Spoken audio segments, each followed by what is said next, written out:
I'm going to tell you to freeze. Start at the beginning. Just press play. Okay. I'm gonna just tell you pause. Welcome right there. Pause. What a dumb influencer.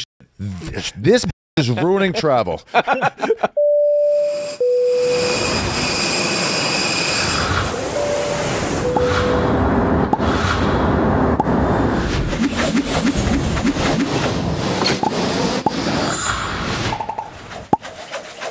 Welcome back to Drop a Pin. Today we have a very special guest, Ari Shaffir.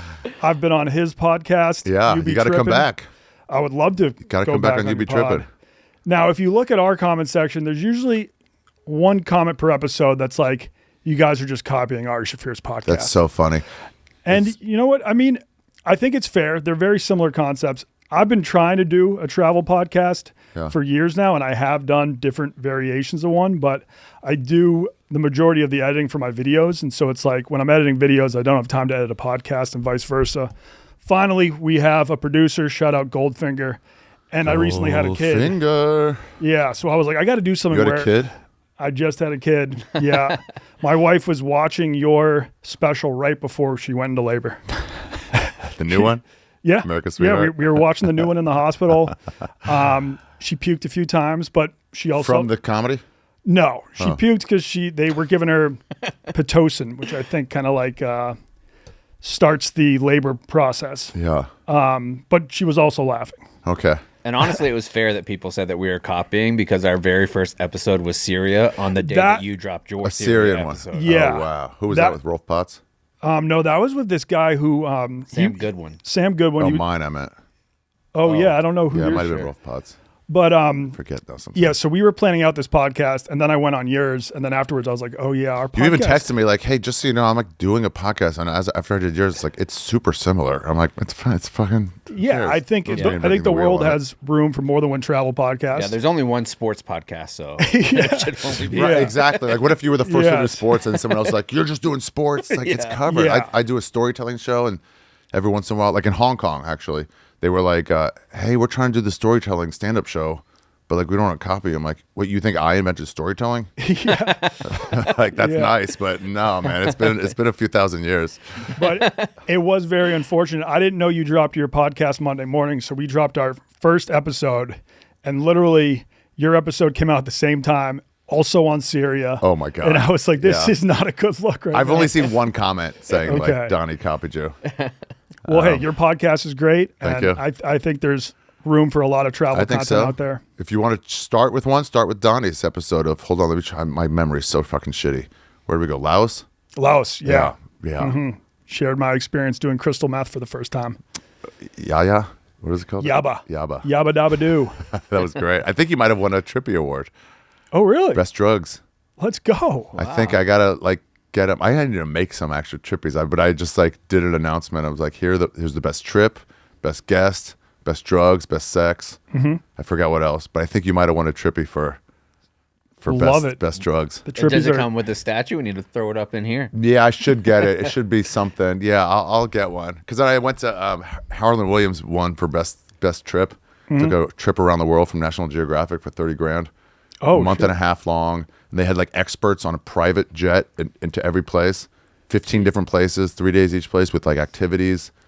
And so he was like guest of the year. And then I was like told him that, but I was at his place and I saw he won a Kill Tony guest of the year, but it was this beautiful gold like gun. And I'm like, damn, I'm just telling you. Yeah. So I got to get something. I remember when I was on your podcast. Would you put a Trippy Award up if I made one? I would. We have to. So Chaps used to do a military podcast. He's a former Marine, so we've got a lot of stuff up from that. But we got to decorate these walls. I got to get rid of this military shit. Yeah, why the military?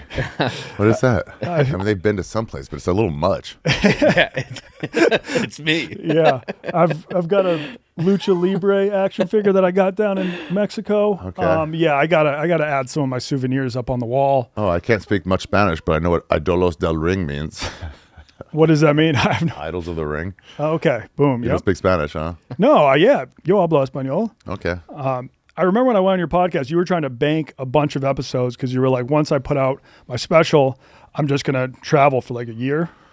I'm going. I'm getting ready. You're getting ready. Now, have you still been banking episodes? So I'm about 35 weeks ahead. Holy shit. Yeah, people will call us on it too. That will like, I don't do like current events on purpose. Yeah. Also, I don't do politics. I'm like, it's so covered and lame. Right. And Yeah. also, like, it's just nothing to do with this. Yeah. So even an Israel episode, we're like, your trip is from 15 years ago, so we're not going to mention what's happening now. It's got nothing to do with it. Right. Yep.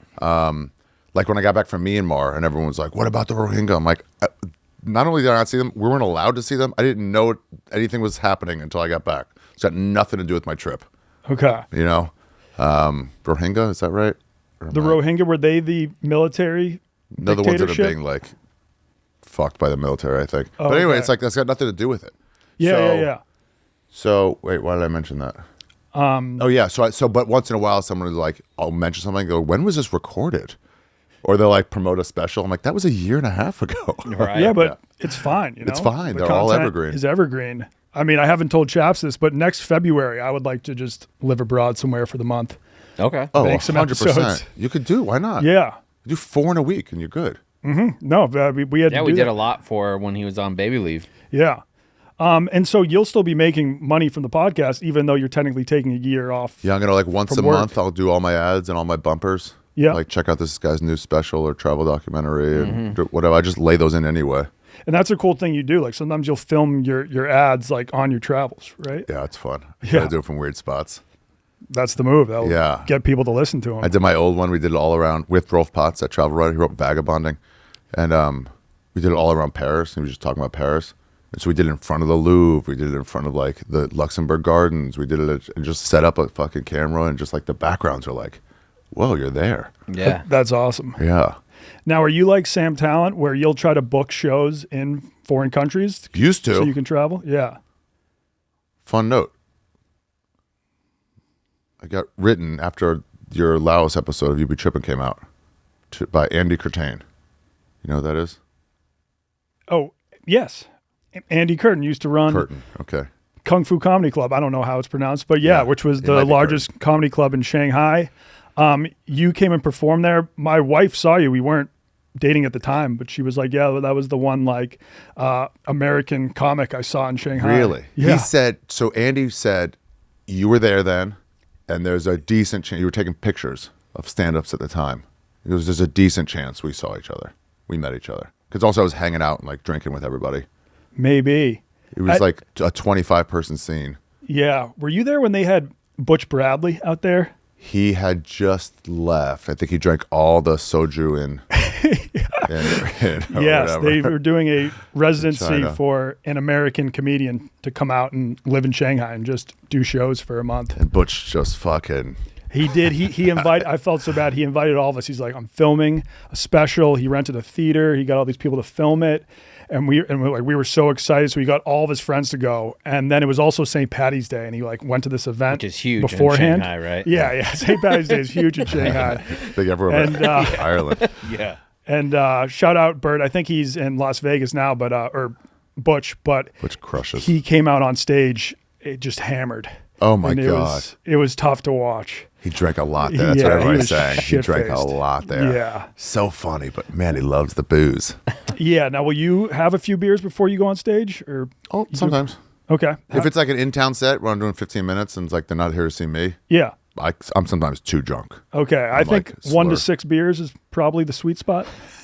I'm not like that. Okay. I'll get going afterwards. I slur, so it really fucks with my stand-up. Yeah. Yeah. Now, do you know exactly where you're traveling when you take this hiatus? Probably South America. Yeah, I think when I talked to you, you're like, I'm trying to go from like the top of North America to the bottom of South America. Yeah, I might go solstice to solstice. That would be sick. Yeah, and then yeah. it'd be somewhere on the equator, Colombia, Ecuador, Brazil. Would you be the flying, or equinox. would you try to drive? Buses, yeah. I assume buses, trains, some boats. There's going to be a couple flights because at some point you go from Mexico, you got to make a right-left decision Yeah. At some because point, the Amazon's the entire middle.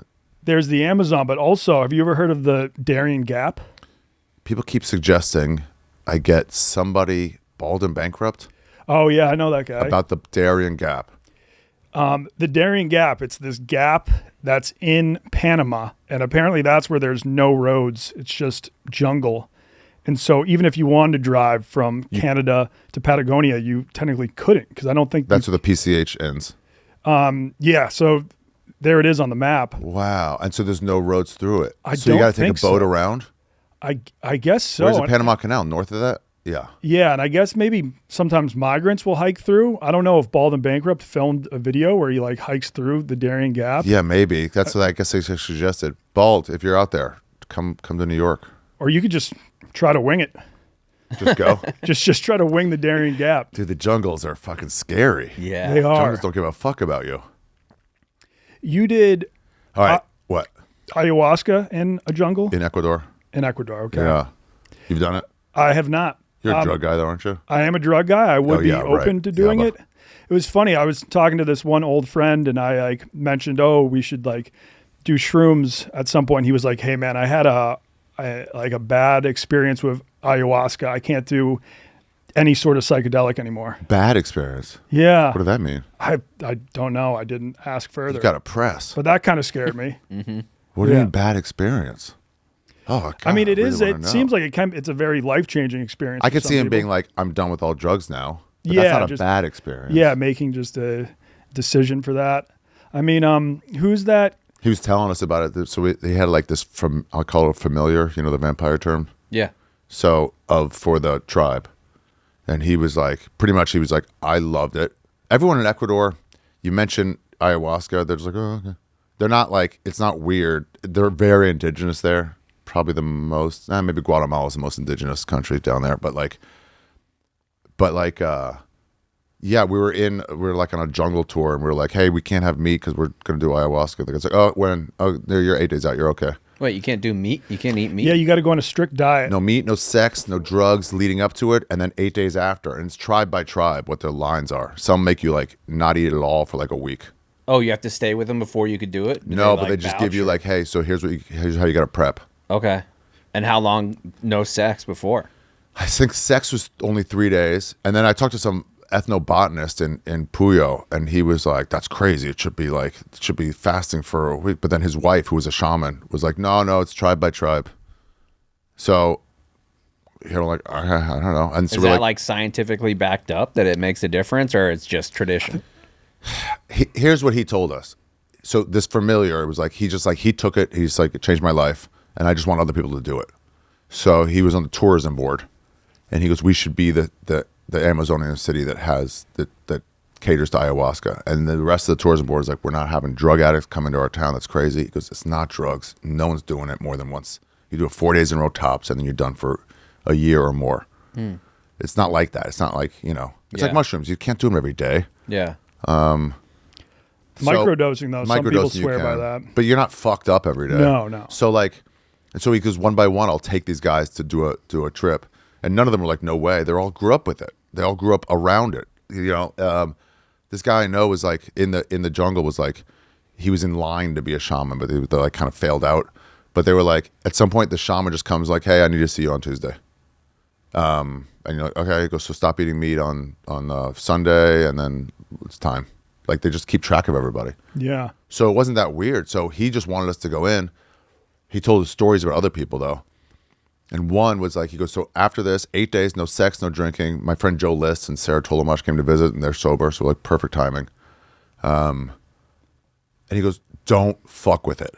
I know you think it's done. It's still in your system. It's still working its way through your system. Do not fuck with it. And we're like, what do you mean? He goes, I'm telling you, I've seen bad stories.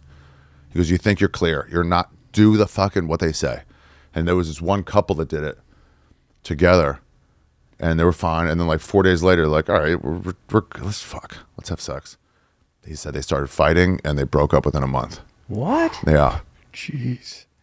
Damn. Yeah. And so he's like, just do it. So we're like, okay. Yeah. But also. And probably that first post nut is amazing if you do yeah, wait yeah. 8 days. Yeah. On the bright side, I remember hearing that Ron White went down and did ayahuasca and then stopped drinking completely, and that was That's huge. what made him stop drinking. That was a huge part of his act, and Yeah. I think he was starting to have some like health repercussions from. Oh, he would get lit. You'd see him at the Comedy Store, and it's like, you see somebody drunk, and then you see somebody like, oh, you're not even making memories. Yeah. That was him You all the know time. when it's like they're he would have his clear tumbler, and it would be like 3/4 of the way full. He started making his own tequila. Long sips. Started making his own tequila, so it was better for him. It was like, ugh. At least it wasn't gin yet. Like, I'm a firm believer. Once you switch over to gin, you're fucked. Yeah. He brought me up once to the store in his drinking days, and he was like, "Who's the next comic?" And they asked the piano player, and they go, "Ari Shaffir." It's like, "Ari Shaffir, man, people keep telling me we should do something together. We should do like your storytelling show." And I was like, "Oh yeah, for sure." I just didn't have. He was just too drunk, and I tell him like, "You did it. You recorded it. It's been on television." They were right. And you should have, and you did. Oh man. So in terms of Central and South America, you've been to Guatemala, Ecuador. I went to took language classes in Colombia. That was probably the first spot.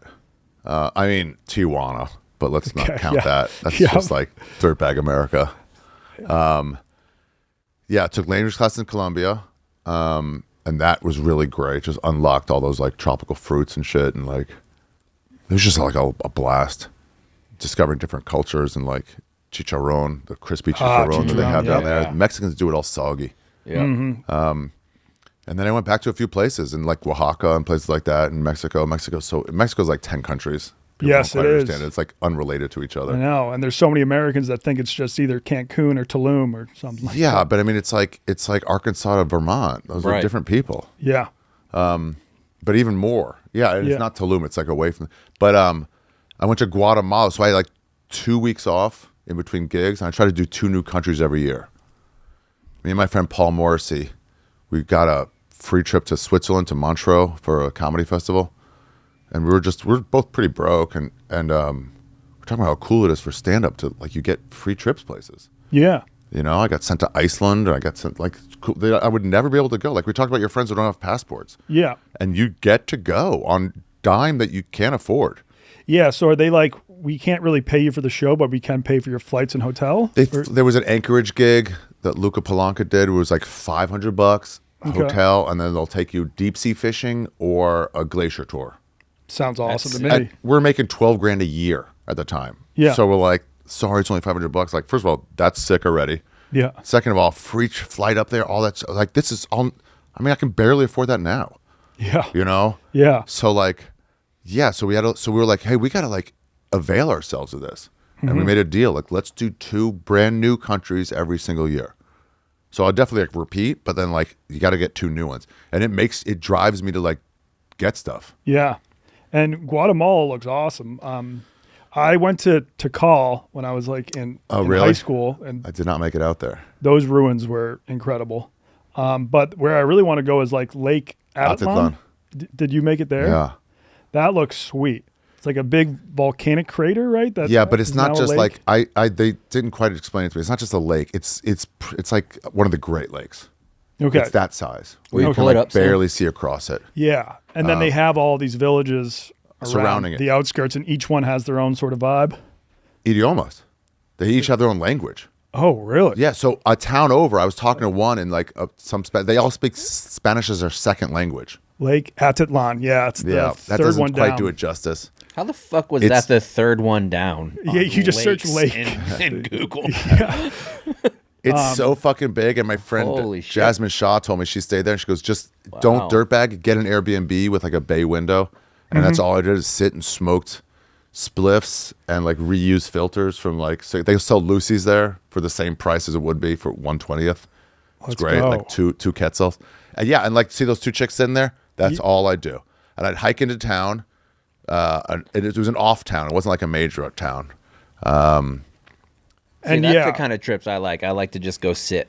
Yeah, there's those 2 volcanoes. You can see. So I think that's the view I had, and the sun will set like kind of in between those at that time of year.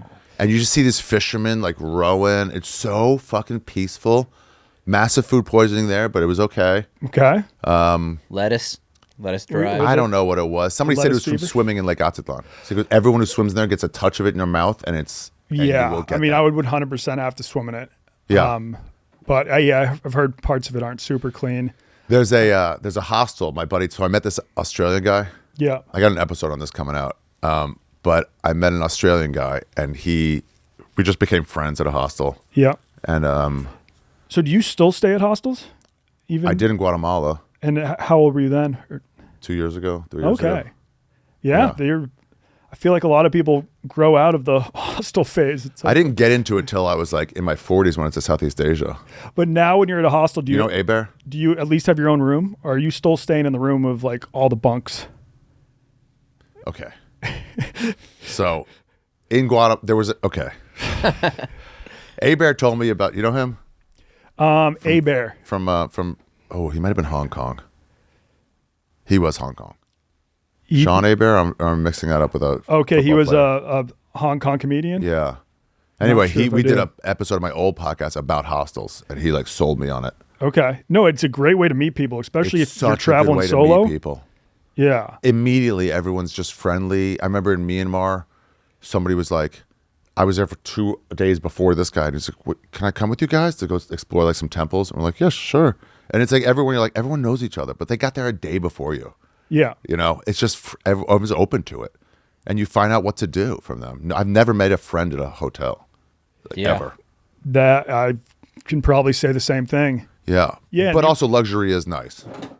Yeah, well, I just think as long as I'll stay at a hostel, I just think I'm at the age now where I want a private room. Like, there's been times when I'm in a bunk and like some guy comes home at 2 a.m. and starts screaming bloody murder. That was murder or Indonesia. something I like was that.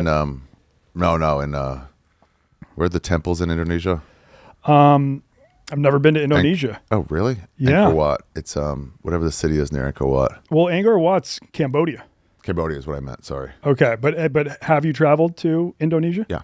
Nice. Yeah. With Don, we made a beef rendang. That's It was Indonesian. honestly, I think that was better than some of the beef rendang I've like had at Indonesian restaurants. Really? Yeah. God, that was fresh like that. I've had it sitting outside all day for fucking 19 hours. And also pretty good.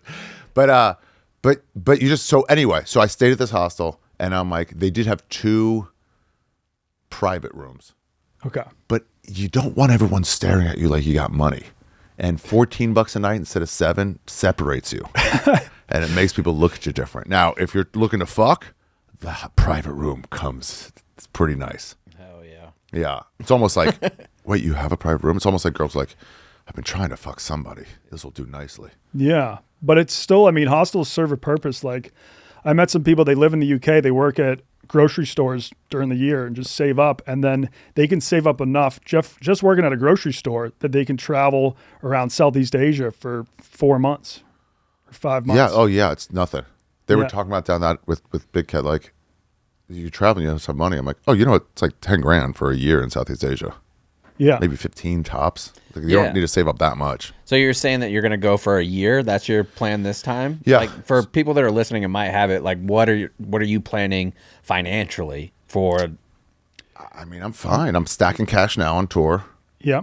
No, I mean like what do you think your price would be? Like So, okay.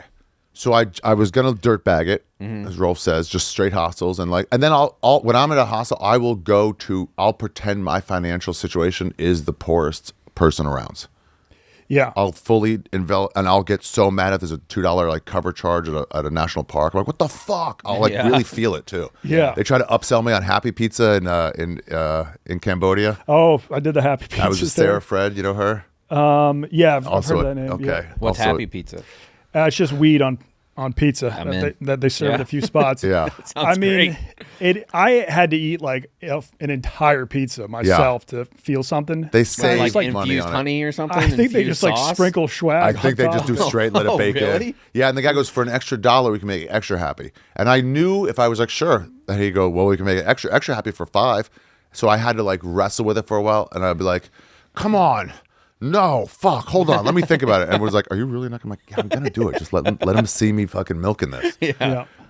But now you've become like so well known that there's probably gonna be people that see you staying at a $7 hostel and they're like, aren't you on Joe Rogan's show all the time? Like, That's a do big you- fear of mine. Yeah. That is an issue. Has that happened a lot in the past? Where No, you'll so get recognized in at Lake hostels? Atitlan, I took a ferry. It's like an hour to get across, and it's not speedboat, but powerboat. And there was this Irish guy who was going to this hostel, and he was like, "Hey, what are you doing here?" But then he was cool. We just started talking about Guatemala. Yeah. I don't like questions like "What's Joey Diaz like?" and shit, like interview Yeah. style questions. Yeah. It's like, Yeah. oh, you're dehumanizing me here. Yeah, that's kind of like people who work at Barstool get is what is Dave Portnoy like in real life, and how much does Big Cat make? Yeah. Those are the two main questions. Yeah, like a way better question for anyone is like, hey, like like when you were doing the gauntlet, did you know at turn 2 that you weren't going to something, or like, hey, how the Cowboys this year? I know you're a Cowboy fan. Let me talk to you about something you're actually interested in. Yeah. Because what are you supposed to say? Like when they ask you, how's this person? They're cool. Yeah. Yeah. I will say the majority of fans I've met on the road have been cool. Like Don said, haven't been Chef asking me Don annoying said he questions. met you. You just said, I'm going to be somewhere, and he came and met you. Yeah, that's when I was living in China, and I met him at the Winter Olympics in South Korea. He's telling me a And little I think bit. he had just been like caught up in a crypto scam, didn't have a lot of money, and he was like, "Do you need an intern?" And I did at the time. Wow. Yep. So then he just you moved meet, to China. Wow. You meet very cool people. So in Guatemala, I stayed in privates a couple times, and I left to the camping thing. Came back, and like the 2 privates are gone. So everyone asked me like, which dorm are you? Because there was like 3 dorms. I was like, which one are you in? B? I'm in A. And I would just lie. Yeah. But then my buddy was like, this is your room? He's like, I'll get weed. Let's smoke weed in here. I was like, okay. Nice. Yeah. But then 1 or 2 nights, it was like, yeah, the privates are taken. Okay. So I was like, all right, I'll just sleep in a dorm. It was okay. So on this trip, do you kind of expect just to go where the wind blows? When the wind blows. Nice. I mean, that's how it was always. And like, I started in Myanmar in Southeast Asia, and I didn't know shit. I knew one city that Turner told me about. Turner Sparks told me about. One temple city, and then wherever those, and then in northern Vietnam, where those big fucking mountains in the water are. Yeah. How Long Bay. How Long Bay. Never made it there. I had 2 places to see in 4 months, and I didn't make it to the second because you get sidetracked. Yeah, I've always wanted to go to Ha Long Bay. You never went. I've been to South Vietnam and Yeah, me middle, too. so I went to like Hoi An, which is like a very cool city. Okay. And then I was in the South, Ho Chi Minh City. Ho Chi Minh is rad. Phu Quoc, which is like an island off the coast. Oh The yeah. South. Vietnam is awesome. I would say if you're going for beaches, you'd want to go to like Thailand or the Philippines. But I heard the Vietnamese beaches are underrated though, because no one goes to them. no, so I'm saying, but in Vietnam, oh yeah, they might not be super crowded, but you're not going to get that like crystal clear blue water Right. and everything like that. And like northern Vietnam does get kind of chilly in the winter.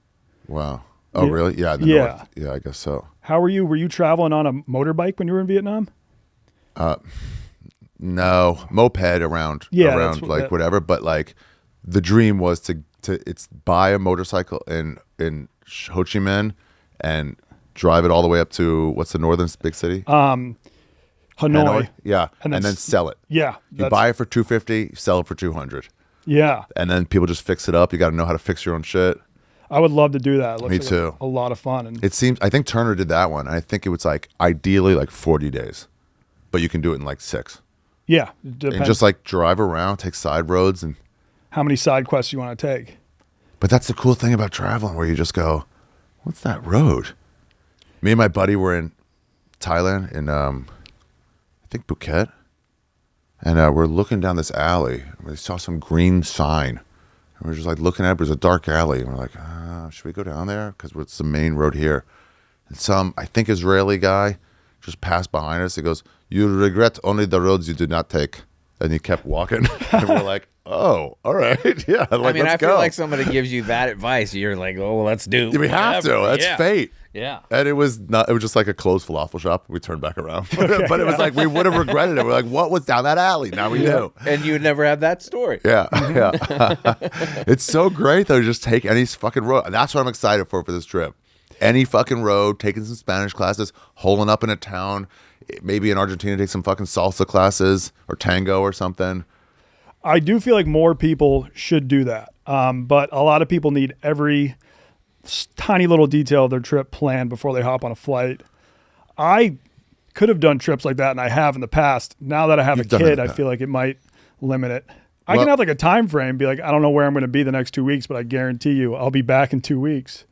But I don't know. I mean, the best though is I'll Your always baby tell people, experience different than mine. It's gonna be different. What the? I mean, that's cool if she's cool. yeah. That's usually the end of all that fun. That I do tell people like I'm doing like you probably get this. Well, like here's my itinerary for this place. What would you suggest? And I'm like /80% of it, and let yourself find something and have a day to just walk around and do nothing. The Americans and Germans and Japanese, they fill their time too much. And then walking around, if your only plan is to walk around and do nothing, a lot of the times you'll find something awesome. And you're already doing it. You're Yeah. walking around. That's the thing. Yeah. And then you'll find something super cool. Took Rolf's Spanish, like travel writing memoir class in France. My friend Zane, who's still out there traveling. We were walking back to whatever arrondissement we're in, and we just saw like outside the opera where like people were dancing out there. And we like went, and there's just these people ballroom dancing on the steps on their own. And we just like got a beer and watched for like an hour. And it's like, I don't know, it was just so cool. Yeah.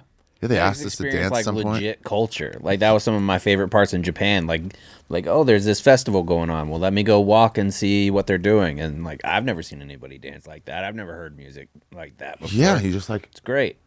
one fun thing to do, I heard, is you can do that at home too. Is you're walking through a Park Slope, or what's here anyway. Lincoln Park. Okay, sure. You're walking through Lincoln Park. If the paths are wide enough and it's not super crowded, close your eyes and just walk. If it's a summertime, walk like for like 10 steps. And then just imagine you're in Switzerland. And just imagine Switzerland, or anywhere. And just like, I'm Switzerland. And then like open your eyes and you just sort of see it fresh, as if somebody from another country was come here. And yeah. like, whoa, and you've lost it here because you're so used to it. Yeah. But Yeah. there's still like amazement. This is sure. travel for Like someone. the architecture in Yeah. downtown Chicago is amazing. Like if you're looking at you some look of the for it. older buildings, you're Yeah. like, dude, why don't we build stuff like this anymore? Everything is 90-degree angles. It looks like shit Yeah. comparatively to the old buildings. Yeah. Yeah. That's what I would do in New York. Like I had York's some awesome to friends in walk New around. York, they would always go to the same bars. They would kind of hang out in the same neighborhoods. If I had the weekend free, I would just choose a new neighborhood I had never been to, walk around. That's what brought me to Brighton Beach. And I was like, this place is wild. Wow. Yeah. You know, it's very Russian there, Ukrainian. It like felt like I was in a different country. And they also have a nice beach. I did that in Ho Chi Minh, Saigon. That we renamed it Saigon, I guess. And then they were like, no, Ho Chi Minh. They love Yeah. General Ho, Uncle Ho. But I was just, you know, when you backpack, like at some point, like I got sick of whites. And I was in District 1 where there's like a TGI Fridays. And like, this is just like, I'm done. I started in Myanmar. So we're like, there's none. Went around, then to Thailand where I was like, oh my God, Burger King. So it was like, ugh. And then when I got there, I was like, I was just done with it. So I'm like, I got to find and I just walked away until like you found some hutongs there and people were like, come eat with us. And it's just like, I don't know. Yeah, just discover local shit. It's so interesting. Never would I do that here. Yeah. In Well, New York, I guess, with some randoms like, come sit with us and eat with them. I'm like, no way. Yeah, fuck off. dude, Crazy. you I'm in a weirdo. rush to do nothing. Yeah. I got to go to 7-Eleven. I'm busy. Yeah. would you, or like, you know how a lot of locals have invited you into their home? Like if you saw a foreigner here in America, would you be like, hey, why don't you come hang out in my apartment? Yeah, I thought about it. After I got done in Southeast Asia, it's 4 months, such a fucking crazy trip. I definitely got my 2 countries that year. Yeah. I met a bunch of couch surfers, people trying to make ends meet. And it was just the tail end of before it got really creepy. With COVID or what? Oh no, just With dudes. Yeah. Yeah. Okay. Okay. Yeah. Okay. Yeah. And it was just a great place where people just take in travelers. Like, I think it's cool. And that there's different levels of like, either I can show you what I do in this town, or you can just do your own thing and sleep here. I think both ways. I think people would bring back like hookers and like, no. But anyway, I was like, I should host people on my couch, travelers, so I can talk to them, show them some real local New York stuff. I pissed out. I wonder if Airbnb sort of killed couch surfing because I don't But think couch surfing it's- was free. Yeah, and You it just go still stand- exists, right? Yeah. Just don't know how have you heard of it? It's a website. You can just offer up your couch I have to heard a random that, yeah. person. So my friend Zane said he was staying in one of them. I think that guy in Paris. I think in Paris, maybe somewhere else. And the guy was definitely trying to fuck him. And then when he found out he wasn't going to be able to fuck Zane, he got real angry and standoffish. Had Never they just done fully said it. ayahuasca? What? Hey, you just done ayahuasca. Yeah, Couldn't maybe. do it yet. Maybe. Yeah. Yeah, I do try to a little bit. I'll see somebody in New York like kind of going like this with a map like that, and I'm like, "You from out of town?" And they're like, "Yes, I am from another place." And I'm like, and then I realize because it's like I've just gotten back. I'm like, "You don't have data, do you?" And they're like, "No." I'm like, "Where are you looking for?" I'll look it up on my computer, on my phone for you. Mm-hmm. You just realize you're like, with no data, you're fucked. Yeah. Yeah. You got to load up those maps ahead of time, but still, it's like, it's hard. Something they do in China, which they don't do here, but it's helpful, is that each sign will also have a like north-south on it or east-west. So you at least know what direction you're kind of heading in. Oh, interesting. If you don't have Google Maps. Can I show you one TikTok video? It's about a hostel in Guatemala, and I want your take on it. Hopefully I stayed in this one. I think he might have to sit what city? In my seat. This is right on I Lake. can see it. This is right on Lake Lake Atitlan? Atitlan. Oh. Yeah, so you might have to sit here just Why? to put on the headphones. Oh, is it Iguana Perdita or somewhere else? You might know it, but so this was like, I found it under TikTok cringe and everybody was making fun of the video. I want to know if you think this is a place where you would stay or if it's a little too cringy for you. Okay. Even in Southeast Asia, when I was there, there was times where I'm like, this one's $3 a night. I'm like, sweet. And it's like, well, we did get bed bugs. I'm like, hey, I'm going to go for the 6. Yeah. I'm all right. Okay, let's see. Welcome to my life in a conscious community in the Guatemalan mountains. Let's see this lady. What an influencer. Oh, shut up with that fucking spin. Okay. Shut the fuck up, bitch. Way to go. Oh, my God, right. Sam. Surrounded by Sure, that volcano means- life in a conscious community in the Guatemalan mountains. Surrounded by volcanoes and a sacred lake. It's not where sacred. we work together. Why is she a Play vocal fry? together. Yeah. Sing together. That might be a little much. Create together. And hang out together. She's such an influencer. We get fed healthy meals and connect with each other every day. Follow to see more of my life here. I have comments. Back up. Okay. All the way through. I'm going to tell you to freeze. Start at the beginning. Just press play. Okay. I'm gonna just tell you pause. Welcome right there. to my Pause. life. What a dumb influencer shit. This bitch is ruining travel. 100%. I mean, what a fucking planned fucking move she just had. When you said that's what you didn't like, I did not expect that. Ugh. The boob scene. I did not expect I mean, that. nice. Okay, nice tits. Nice tits. I'll give it up for what it needs to be given up. But god damn, it's like such a fucking that. And here's the art one where they go like this. It's them standing in front of an art piece, like looking backwards, like that. Yeah. Or like one step and like reaching back. Ugh, that spin sucks. Okay, keep going. Life in a conscious community in the Guatemalan Okay, mountains. pause. That looked cool. This view is awesome. No problem at all with that. She's posing. Go ahead. Surrounded by volcanoes how I and always a stand. sacred lake. Pause. Not sacred lake. She's trying to make it seem more interesting than it is. It's just a lake. They do fucking fishing there. It ain't sacred. Fuck off. Fuck the fuck off. I talked to people in the small towns there. That wasn't the vibe. Okay. But all these travelers need to make everything the biggest fucking thing. Go ahead. Where we work together. Pause. Back up 1 second.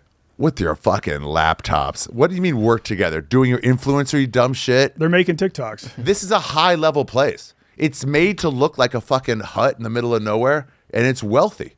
Yeah, Oh, I think big time. That looks super nice. I looked at the prices. It's definitely on the What are we higher talking range. about? Like 100 to 200? for their nicest rooms. I think they also have some cheaper rooms. That would probably be $50 or something. Okay, so 100 to 200 is cheap in life Yeah. for this thing, in but life, there it's hella expensive. Yes. I gave, we'll get back to this in a second. I was in East Timor and I was in between laundry abilities. I was on an island and I couldn't get my laundry done and I didn't have time to take scuba diving lessons. And I asked the guy who ran the little area, I was like, can I pay your cleaning lady to do my laundry? Would that be cool? Or can I ask her to do mine?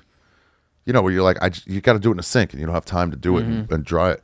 And he goes, yeah, just give her some money. I was like, sure, great. She did. Then he goes, how much did you give her? I'm like, $5. He goes, bro, you've ruined it. I'm like, what do you mean? He goes, that's more than a week's salary.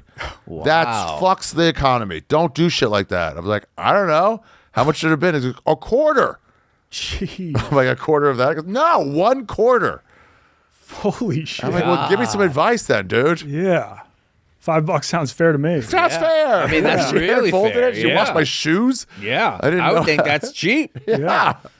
All right, keep going. Yes, this is cringe. Stop. What the shit? You don't want to do a dance party? And they're all trying to be this jungle vibe. I mean, look, the background though is great, but it's like you're playing techno music. Yeah, they look like the Peanuts getting after it. Ugh, that's the thing about Atitlan. There's like 75 cities all around. They do speak different languages, slightly off, and they all meet up as their second language in Spanish. This is unrelated to the dirtbag ones and the textile ones. Okay. So I'm sure they see those people at places and like, ew. There is a yoga city where all these people hang. There is a drug city too. Did you make it to that one? I don't know. I can find the name of it. Drug City Lake Atitlan. Because like when I was going, I was at one point planning a trip, and he was like, if you're looking for drugs, you go to this town. Look at these fucking douchebags. The guy with the pants and no shirt. Yeah. All whites. Oh, yeah. I think it's San Marcos. San Marcos. Guatemala. Yeah. Yeah. I think that's where you go to do drugs. They just have little shops. I think that's like all selling. these people and the white dudes with dreads. Yeah. Keep going. I have other And comments. the fedoras. Play together. Ugh. Oh, stop.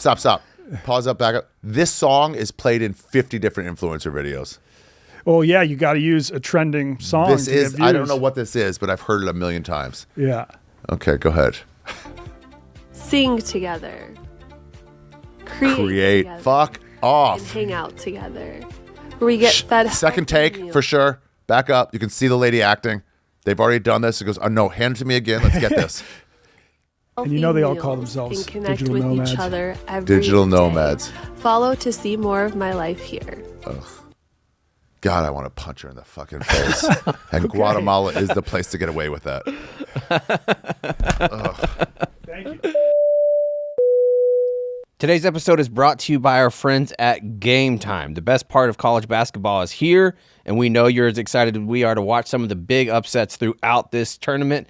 In fact, if you're like me and you love college basketball, you've probably been looking at where you can get in, because honest to God, the best time I ever have had for like going to a sporting event was in San Antonio. I got to go to the first 2 sessions, which I think is so much fun. And now you could do the first session in a place like Raleigh. You can get in at $73. I just looked it up. $73 is the get in price for Raleigh for session 2.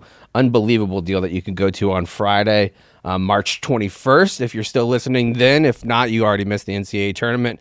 Game Time makes getting tickets faster and easier. Prices on the app actually go down the closer it gets to showtime.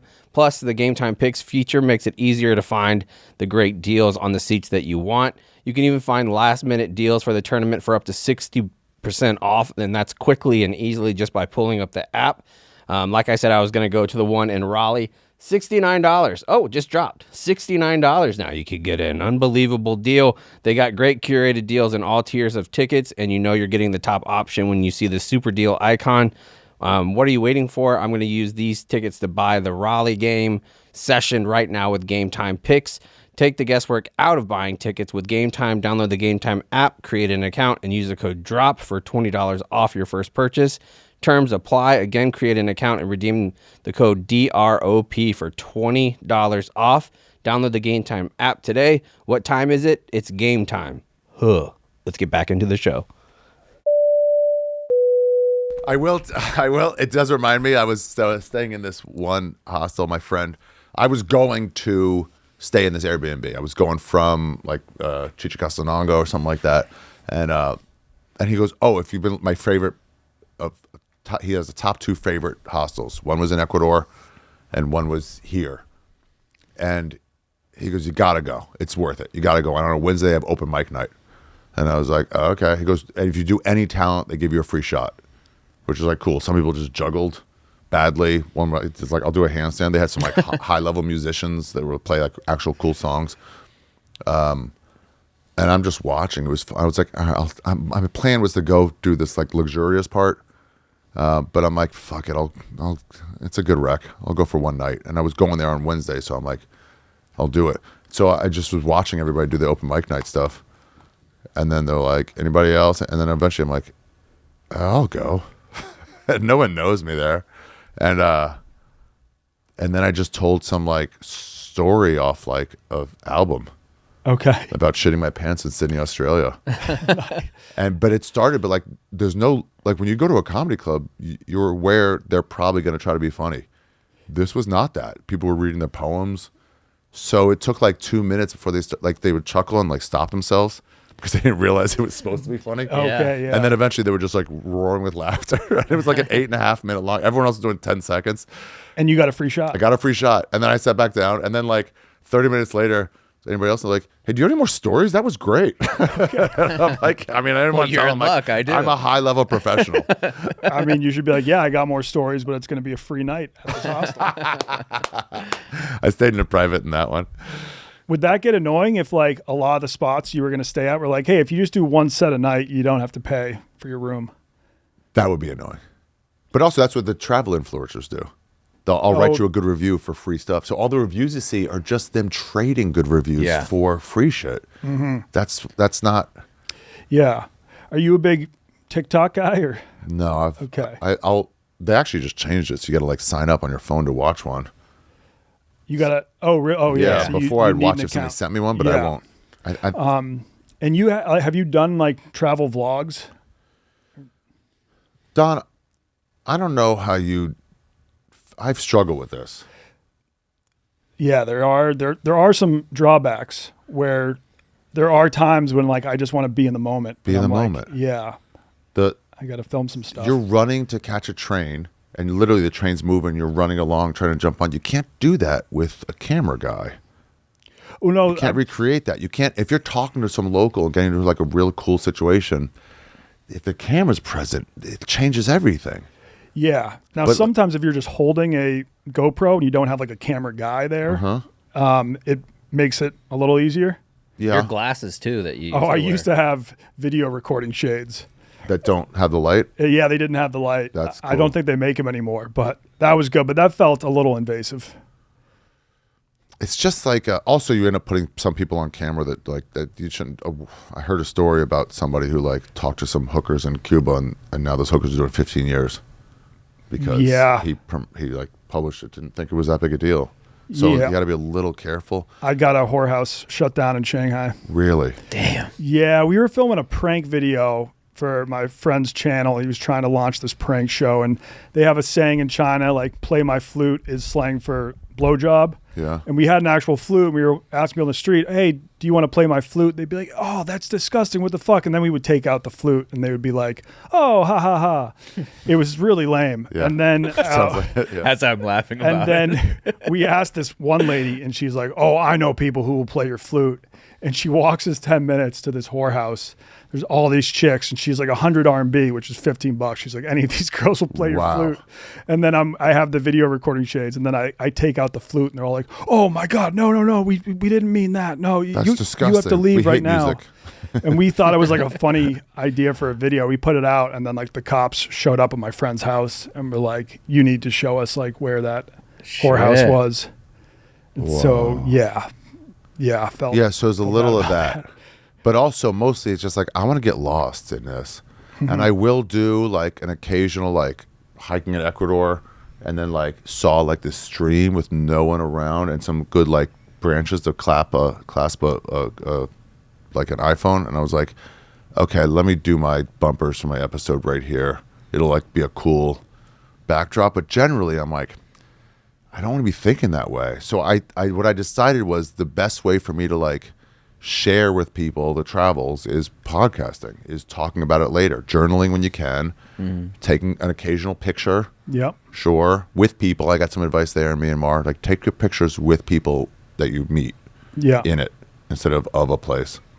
That's a great idea.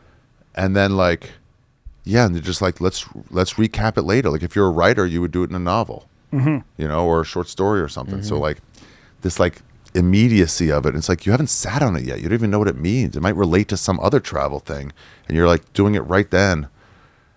I don't know, but I don't want to lose the experience just for the sake of sharing with people. I think that's fair. Now, like it's definitely a struggle. Yeah.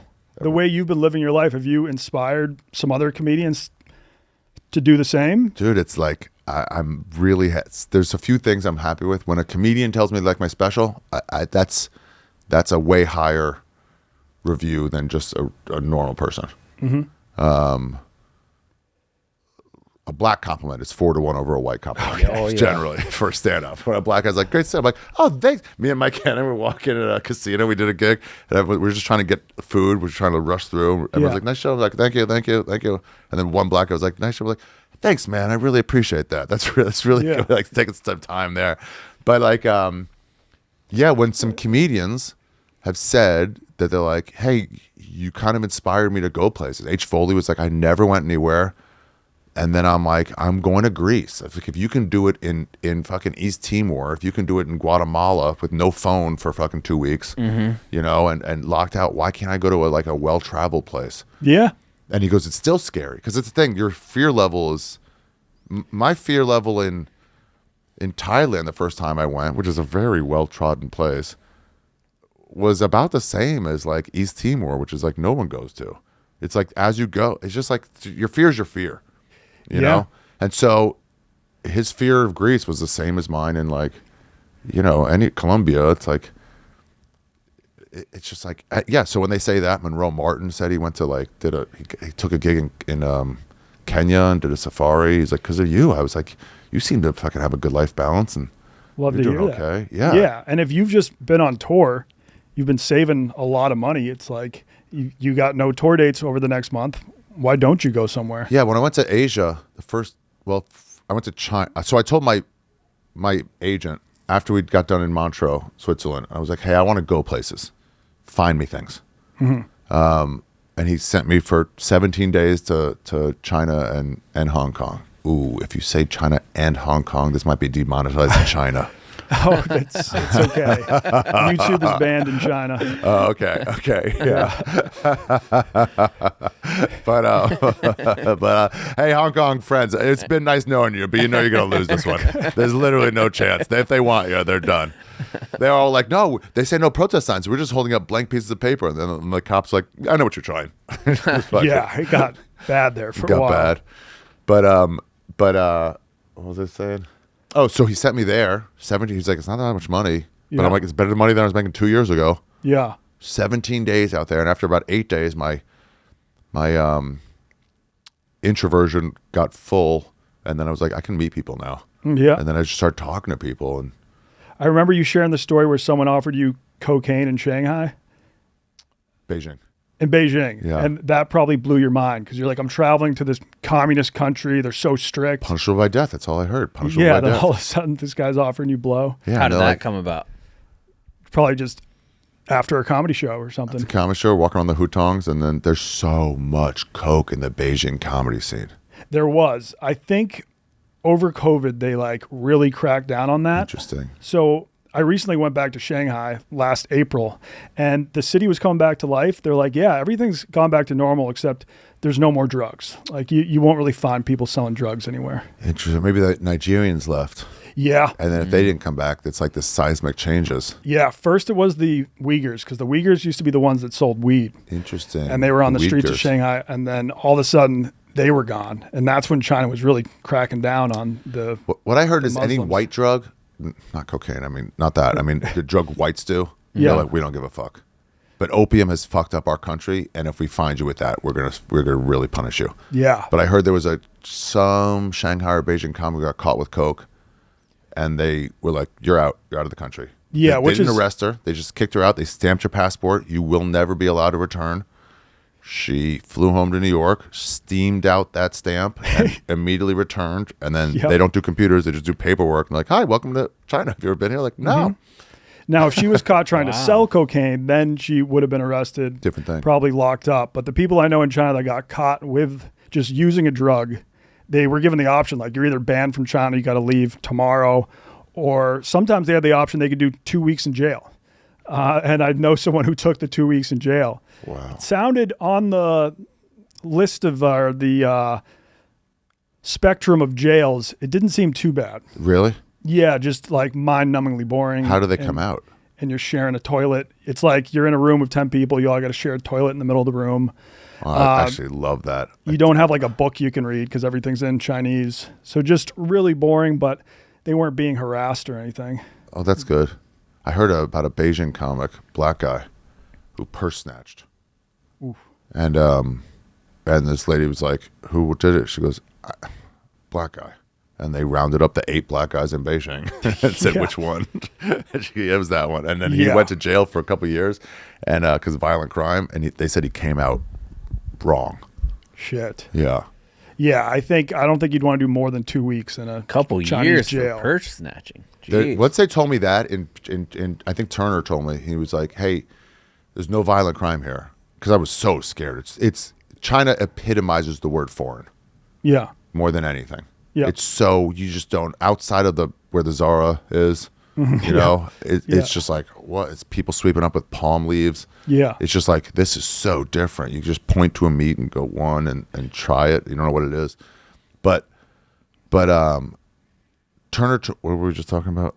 That there's no violent crime. Oh, yeah. That's what he said. He goes, there's no violent crime here because the punishments are way too harsh, and there's this weird system of embarrassment to your family that nobody wants to Bring shame. Like he'll like lose face. Yeah. It's like really bad. It's like if your child got arrested, like you're like really shamed. And so it's like you just don't do that to your family. He goes, drunk women will be like on the street with their wallet out, then they wake up with their wallet out. I fell asleep on a park bench in Shanghai. I was fine. Yeah. But then I fell asleep on a park bench in Boston, was completely robbed. Right. Yeah. So once he told me that, I was like, oh, I'm free. So he goes, do you want to like me to pick you up? I'm like, I'm good, man. Yeah. And he goes, you were the first American comedian to just go out on his own. But I'm like, wait, were you lying about the safety? He goes, no. Everyone was just too scared. I'm like, no, you told me that. I'm great. In Myanmar, they were like, it's scary, but they're like, it's Hindu as shit. I'm Buddhist as shit. They're just looking to help you. Great. No one's even trying to scam you. Yeah. And it was like, awesome. So then once you give me that kind of freedom, it's like sick. I was in Ottawa on drugs, and I wandered into a park on mushrooms. Like, oh, fuck. This is scary. And then I realized I'm in the safest, not anymore, but then it was the safest city in Canada. I'm the problem. I'm a drug addict. There are a few scams in China you got to watch out for. The green tea scam. Have you ever heard of that? Someone like invites you in for a Danny tea Polishek on my ceremony? pod hasn't come out yet. He told me about it. Okay, yeah. And then upcharge you later. Then they're like, that's going to be you. So they invite you in for a cup of tea, and then they're like, that's going to be $2,000. And then they'll have like Some good ass tea. yeah. Well, you also had cookies. You also had, you told us to make this kind of tea. Yeah. No, you suggested that. And they'll have a muscle guy block the door. They'll take out the credit card machine. Just won't let you leave until you pay. Danny said he was like, we have $250. And the guy was like, that'll do. Yeah. Because it's true. all just a robbery. That's so why who you got to cares? pay everything on credit, like with Chase, and be like dispute it Negate whenever that. you get back. Mm-hmm. Yeah, No I was being debit robbed cards, by baby. some Chinese tourists. Yeah. Yeah, but man, it does make you go places 2 weeks, 2 times every place. I've had a couple Decembers where I'm like, oh fuck, I got to get one in, and it just forces you to travel. And then every time I've gone, I've never regretted it. Any worst times that you've had? Tons. I mean, like, what's one country that you would never go back to? Hopefully it's not Chad. We get that one a lot. I mean, I have no interest in going back to Bangkok. Okay. It's disgusting. But I would Yeah. go back to Thailand for sure. I've never been to the South. I would love to. I'd love to be to Chiang Rai. I've never went to. Chiang Mai up north? Chiang Rai. Okay. North, Yeah. east, Okay. on the way on to Laos. Yep. But it's not never go back, but I feel like sometimes maybe you get this too, where you're like, I've already been here. I want to get some new place. So if I go back to Vietnam, that's one country I'm not going to. Mm-hmm. Like that means I'm not going to Honduras. Yeah. It's like you got to make a choice. So it's like I always err on the new place. But then I should go back some places. Is there any place I would not go back to? Or maybe you would go back, but you just didn't have a great time. I'm trying to think. I mean, I really did like French Polynesia, but it was just relaxation. It's like I can get that at any beach. There's no reason I would go back specifically to there. Yeah, I would check out I went Fiji there on my instead. honeymoon. We have an episode on it coming out in a few weeks. Yeah, I would say like French Polynesia. One of the reasons I love Thailand, like all the food is so good. There's so many different types of food.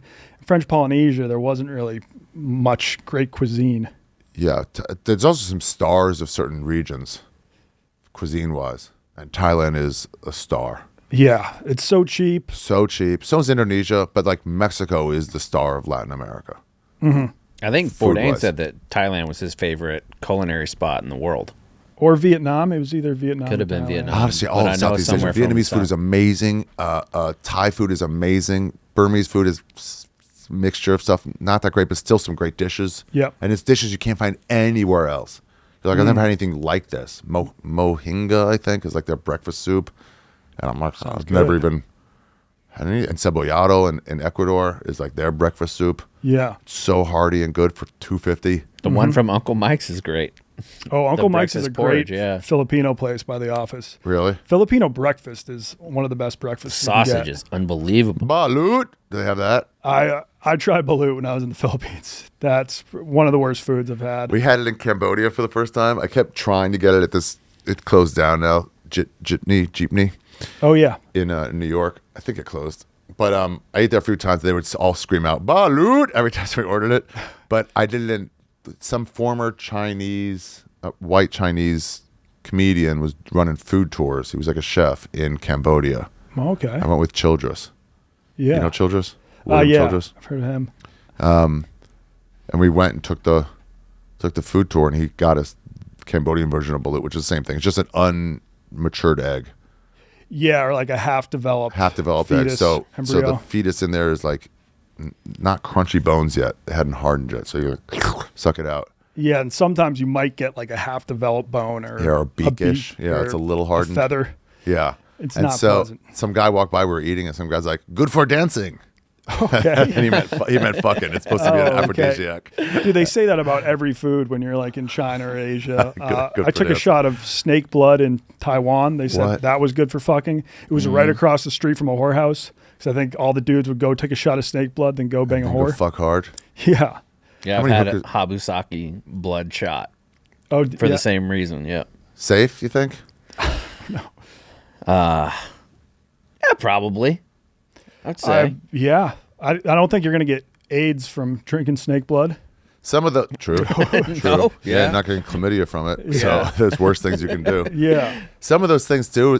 After that food tour, there was this one chick who was just, I'm trying everything, and she was going to eat tarantula, and we're like, is this like a local food or is this? And the guy's like, it's for tourists, and I'm like, well, there's a Cambodian eating it, and my friend's like, that guy's clearly Vietnamese, and I'm like, Yeah. I've like eaten all that stuff for video content, but Yeah. I wouldn't normally seek it out. I think traveling to India is the only place where I didn't try the local food because I was just too afraid of Too food afraid. poisoning. India people tell me I should go, but then I'm like, it's not been sold great to me. Yeah, I didn't have the best time there. I would go back to India, but probably not back to the places where I went.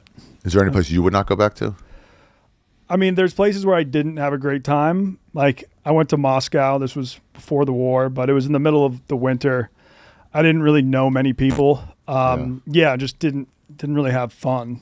Yeah. Where like most of my trips, I have an incredible experience, and so that time I was ready to leave. Is there any place you've been to, but you didn't do enough? You know, I was like, fuck, I ran out of time there. Either I only had one day or I only had a week, and I heard about too many things to get to. Like Tikal, I just didn't have time to go to in Guatemala. It was a 10, 12-hour bus ride. I'm like, I got a week. I can't give up 2 days to go travel there Yeah, when there's still shit to do here.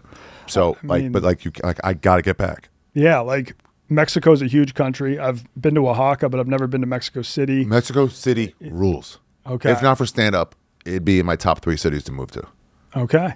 Well, now there's so many Americans moving We're down going there. in June. There's probably a big comedy scene there, or at least like There is. you could probably get a gig down there at some point. Yeah, there's comedy scenes everywhere, but just starting with English speaking. Europe is thriving in stand up. Amsterdam is exploding. The local shows nice. are packed every night. Berlin is fucking crazy, cutting edge comedy. Shitty, but cutting edge. Yeah. When you went to Indonesia, did you make it to Bali? That's one place I've never Yeah. been. Okay, now is it overrated or underrated? There's more to Bali than when you overrated, underrated question. Always you gotta talk about how it's rated. Everyone always just goes about how good it is, but like.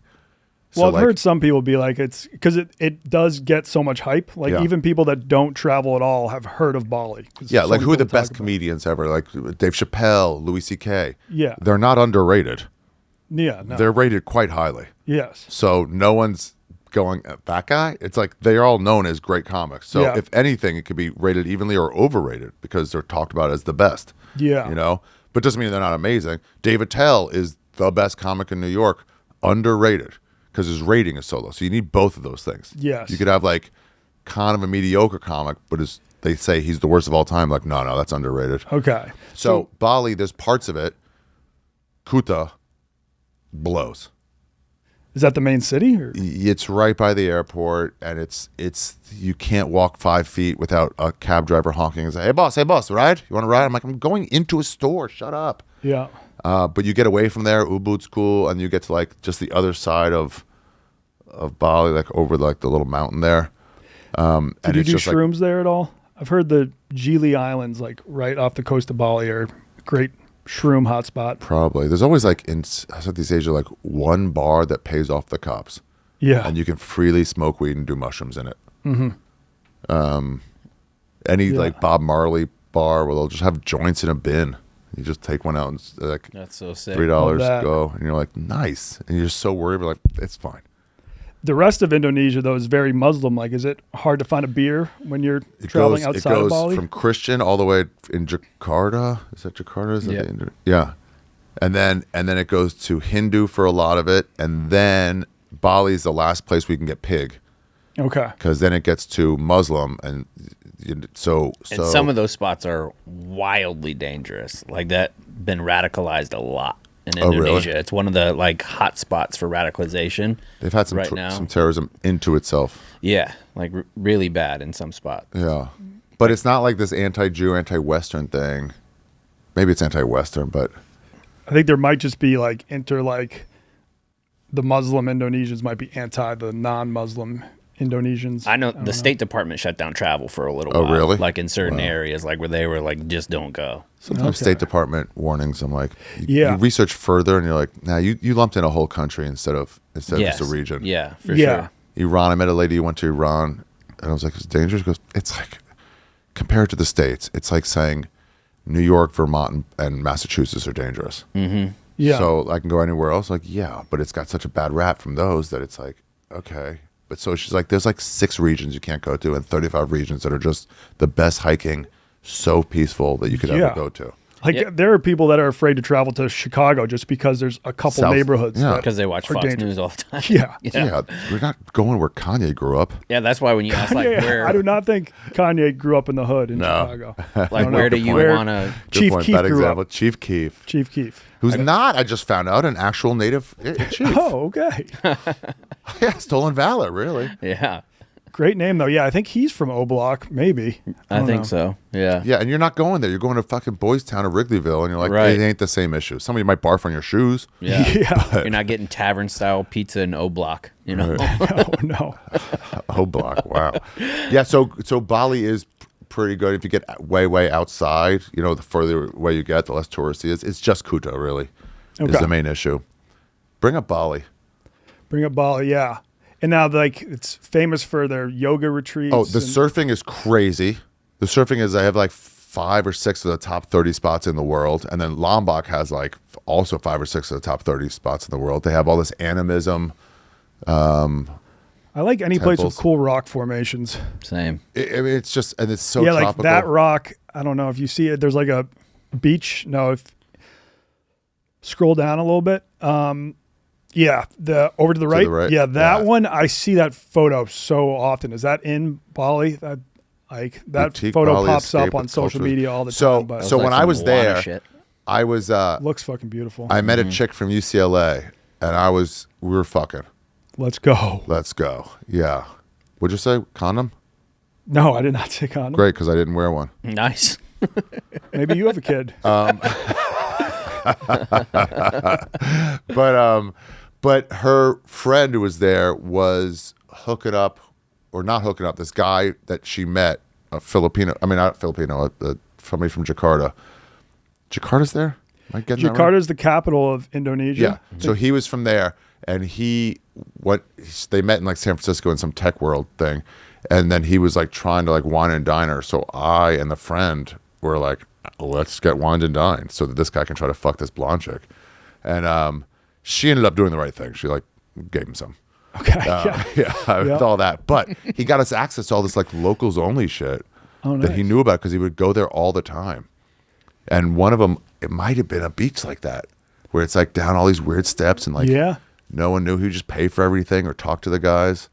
He got like a villa. We were just in Bali. It was like so fucking sick. The night before I met her, it was like staying in a hostel, and then from then on in a private room in a villa. God, it was fucking awesome. That bottom left picture is unbelievable. All that girl had to do was give him a little action, and then you guys were set. He was doing all that on the possibility of it. Yeah. Man, it was great. Private beaches and amazing meals.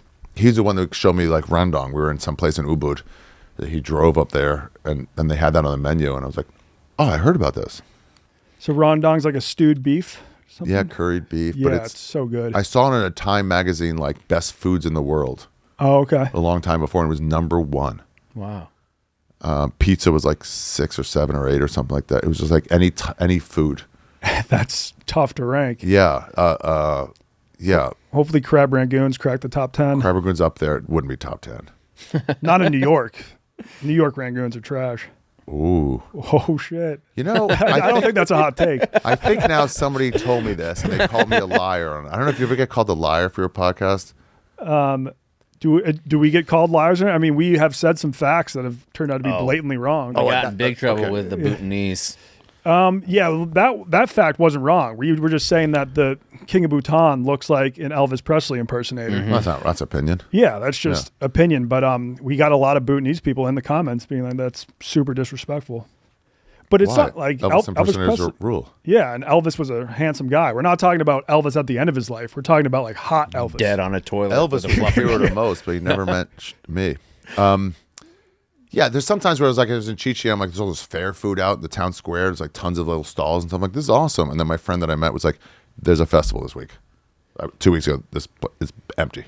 Mm-hmm. And so, but if I only went a day in the middle of that festival, I'm like, you go there, they have all these fair food out there. And I'd be wrong, but I'd be right. You know what I mean? It was just my observation. Yep. Anyway, I said, I think the podcast with you on You Be Trippin', that I had crab rangoon in Yangon, in Rangoon. Oh yeah, and I that sounded like a complete lie to me. It wasn't a lie. There was a fucking American style. They were catering to Americans. I mean, so somebody made it. Damn, because that was my life's goal, was to bring Rangoons to Rangoon. Someone made it there. Someone already did it. Wow. I know it's not there, but you can't get the Cuban sandwich in Cuba, but like they'll still make it now in Cuba. It was invented in Florida by Cubans, but that they found out everyone thinks this is authentic. Let's make one. But the thing is, like in China, no one was selling crab rangoons, even though a lot of Americans think it's Chinese food. It is sold in Chinese restaurants. Yeah. And then actually there was like a couple years where 2 people from New York opened up a restaurant called Fortune Cookie in Shanghai selling Americanized Chinese food. And I thought it was awesome. I don't think it attracted a lot of locals, so it eventually went out of business. But you're not lying to me. I'm not lying. Okay. I had it, and I was like, you know what? I don't like cream cheese. Yeah. And I'm like, but I guess I should just. I didn't realize it wasn't authentic. Okay. But I was like, I guess I should try it as long as I'm here. Yes. And I hated it because I don't like cream cheese. So Rangoon was what the capital of Myanmar used to be called. Now it's called Yangon, and now Myanmar. Now Burma was changed to Myanmar. Burma changed to Myanmar. Rangoon changed to Yangon. It was bad press. So they're like, well, none of these apply to us anymore. Yep. Imagine if like Chicago was the murder capital of the world, which it was, and then they go, hey, we're actually now like Slipstopville. That's all. I heard Chicago was bad. I was like, that's not us. That'd be like if they went from Chirac to Hawaii. Yeah. Yeah. I'd be like, I heard it's great. Yeah. Hawaii would be sweet. Hawaii. Mm-hmm. It is kind of like Hawaii here in the summer. Chirac, that's what they call it here. Yeah, it does offend some people, but who? Iraqis? That was my spot that I said I would want to go back to that I didn't like the first time. Like Iraq? Yeah, Fallujah specifically. Yeah, like You went in the military? Mm-hmm. So I would Different love experience, huh? Very much so. Like when he was going to go to Iraq, we talked Yeah. about it, and I was like, shit. But watching the videos of him, and I think Elio too. Julio went. Yeah. Who's Elio? No, Julio? Julio. Colorado? Julio, yeah. Julio. Yeah, we talked about it. He said he was going, and I was like, oh, cool. And he goes, what do you mean cool?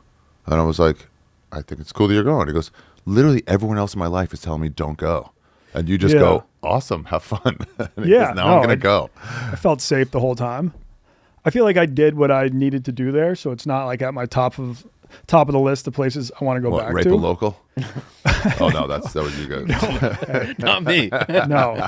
I was pretty anti-war crime. Yeah.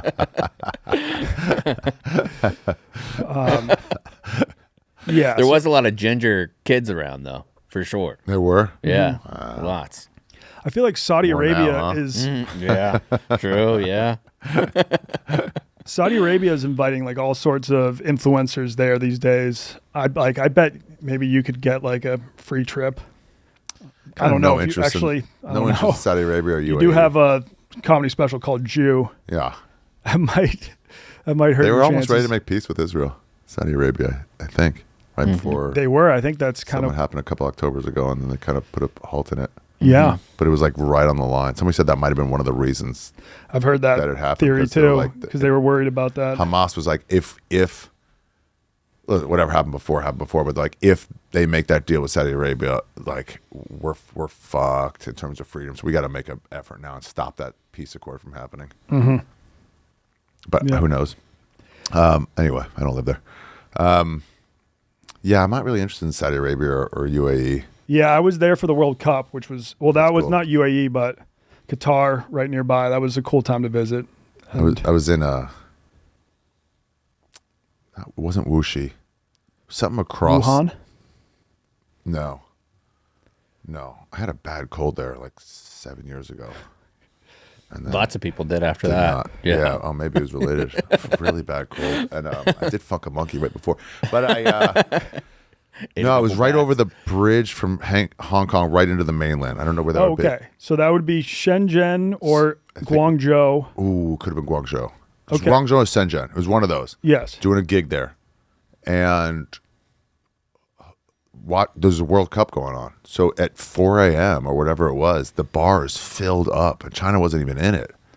That was It was so fun. It was so much fun being in Shanghai for the World Cup because you have foreigners from all over the world that are in Shanghai for work. So it didn't matter what game was going on. There was going to be a packed bar. It's crazy how watching big soccer is. You know, soccer actually is the right name for it, and Americans renamed it, or British renamed it football. Yeah. I think I did end up hearing that. Blows your mind, right? Yeah, I we never always heard thought we that. say it wrong. We say it right. They changed it for some reason. Yes. And then we changed it back. And I think on Ireland that, calls Fax. it soccer too because What? they call football Gaelic rules football when they say football. So Interesting. I think they refer to soccer as soccer. Soccer, yeah. They're on the right side of history. Because like, where did we get that name from? Them. Yeah, it's crazy. It's so cool. And then I like hooked up with this chick. We were like really making it hard and finger blasting and stuff. Fuck yeah. Yeah, and then I had to get a cab back, like 5, 6 a.m. back to my hotel, but I forgot to get the business card from the hotel, which is like a tip. Get the business card from your hotel, so in places you don't speak the language, you can just hand it to the cab driver and go this. They now have the Chinese version of Didi that automatically translates it for you. Great. So it's become a lot easier. They did not have that. It was a torrential rainstorm. The chick left. I'm trying to get this. I'm like, the Hyatt, please. And I go, I mean, I may as well have been just like screaming sounds at him. Yeah. And who's like, I'm like, fuck, we're back out soaked. Next guy, like, take me to the Hyatt Hotel. And still, it's like, I'm just like, blah, blah, blah, blah, blah, blah, blah. Yeah. And then finally, I got another one. I was like, I remember it's near the train station. If I get to the train station, it's a 5-minute walk from there.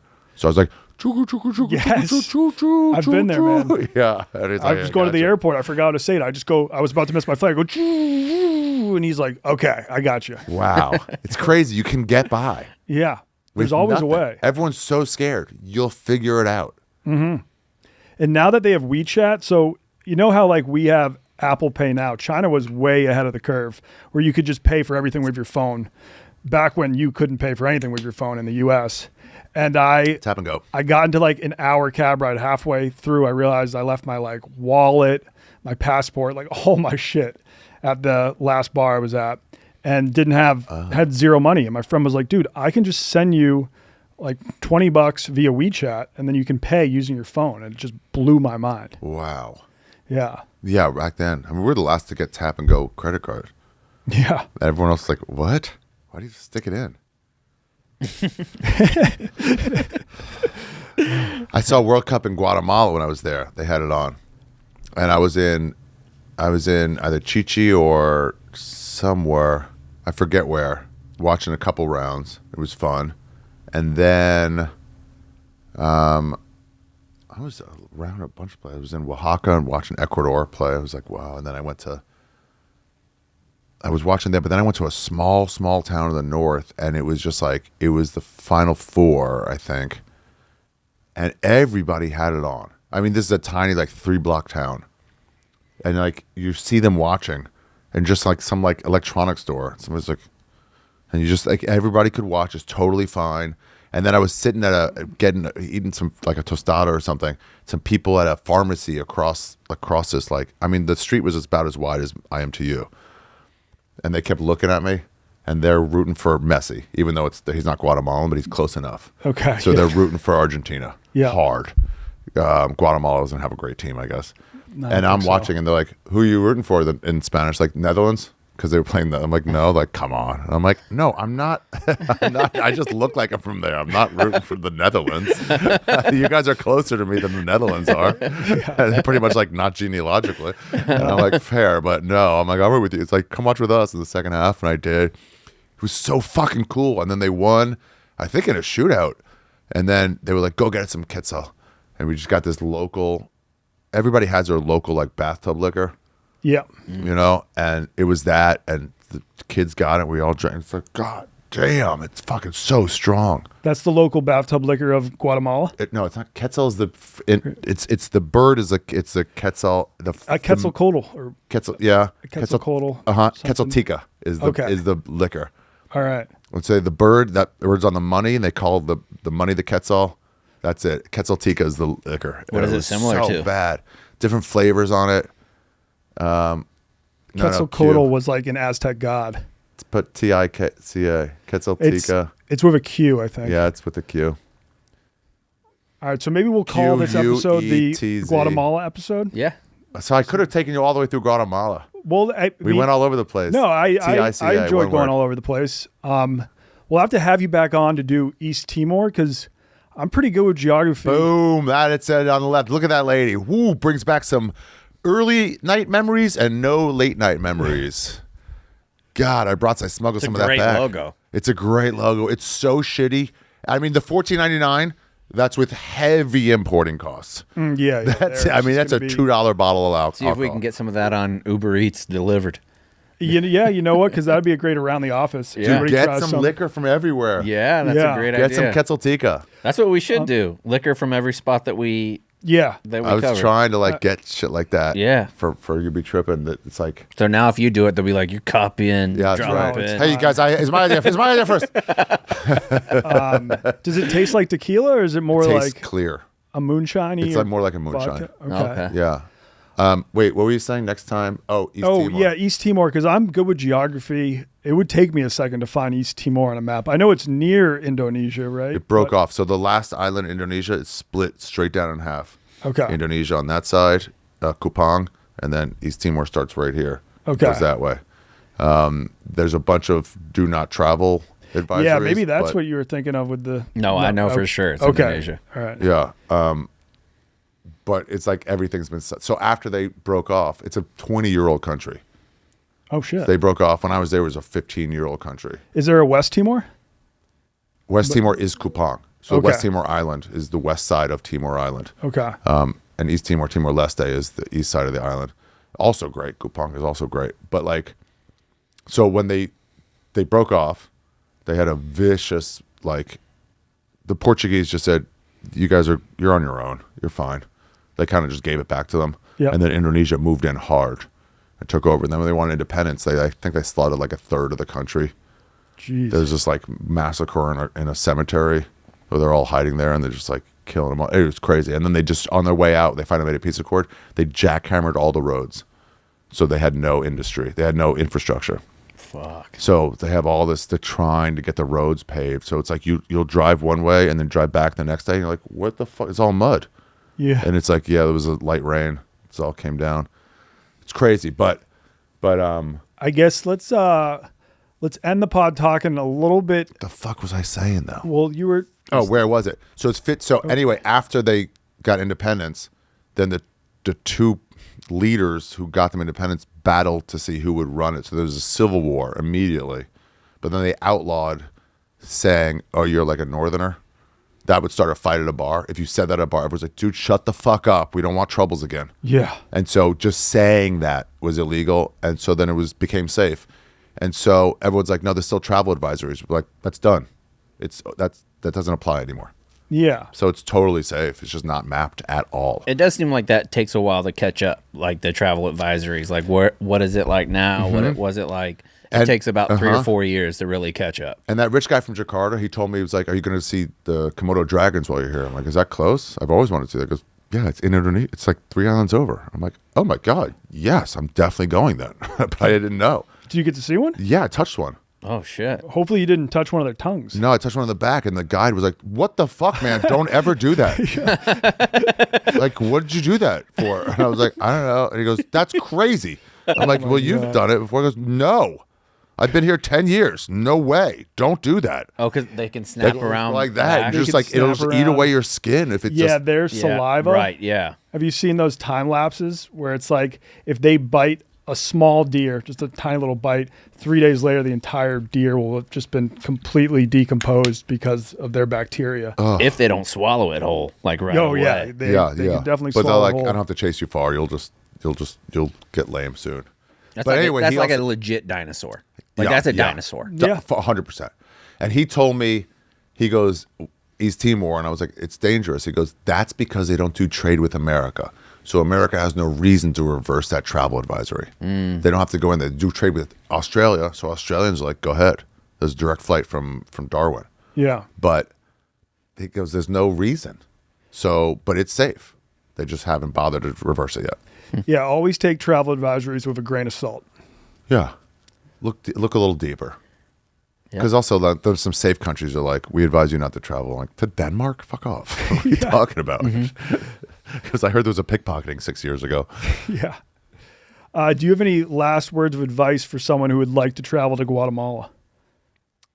One thing I did not prepare for, I'm a bad traveler. I do it a lot, but I'm bad. I was in Athens and I was doing shows. I was ending my European tour and I was going to stay for a week. That had nothing to do with it. But anyway, at the end of the show, they're like, "Do you need a ride back?" I'm like, "No, I'll walk." It was so nice out. And I'm like, "I'll walk."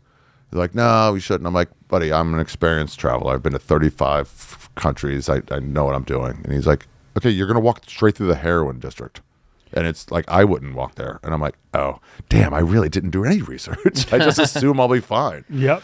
Yeah. So I'm a pretty bad traveler, but what was the question? Any like advice for Guatemala? Oh, yeah. So when I went and I met those guys in the hostel, like, "So where are you hiking?" And I was like, I don't know. Is there good hiking here?" And they're like, "What? Yeah. Why else would you come to Guatemala?" Like everybody at the hostel was saying different hostels. And I was like, "I don't know." Because it was a direct flight from Boston and a direct flight to San Antonio. So I just had I had the 10 days off and I needed a country in December. And so bring hiking shoes and go to a hike, go to Fuego. It's a tough hike, but then you just on eye level with this volcano that goes up all night, every minute. Oh, sick. And as soon as the sun goes down, it goes from just like smoke to like you realize it's been red the whole time. Oh, that sounds incredible. Yeah. That mountain's called Fuego? Or it's near Fuego? I think that because of fire, but yeah, there's like it's from Volcan de Fuego. Yeah, there it is. You can get there from Antigua. Tons of chicken. Be prepared for that. And you can camp Sick. around there? Or 'cause you So said they you have a spent- campsite up top where they have these like kind of like triangle metal things. And I went with two Canadians. It was off season, two Canadian chicks, and one of them packed a second pair of shoes. And so she had to quit. She had such a heavy pack that we had to like split it up because it gets thinner and thinner. It's not a fun hike. It's straight up. And so just the air gets thinner and thinner. But then you get to see that all night and make a fire. We had to huddle together. And I was like, I'm glad they suggested. It's like, hey, we're not trying anything, but like we're freezing. We all got to like fucking sleep next to each other. Back to finger banging. Yeah. But It rules. Atitlan rules. The tostadas are great. The chicken buses in Guatemala. That's how you get around. Okay. So they are reclaimed school buses mostly from the United States that they paint up like lucha libres. And there's no national transportation system. It's everybody's like, I'll do this route. Like, okay, you're in. And you just do this. A few buses do this route. And each one's painted completely different. Look up chicken buses, Guatemala. Each one's painted different. They're very uncomfortable. But if you get outside the touristy areas, there's no other way to get around. Oh, man, that's sick. They're so fucking cool. They throw your shit up top.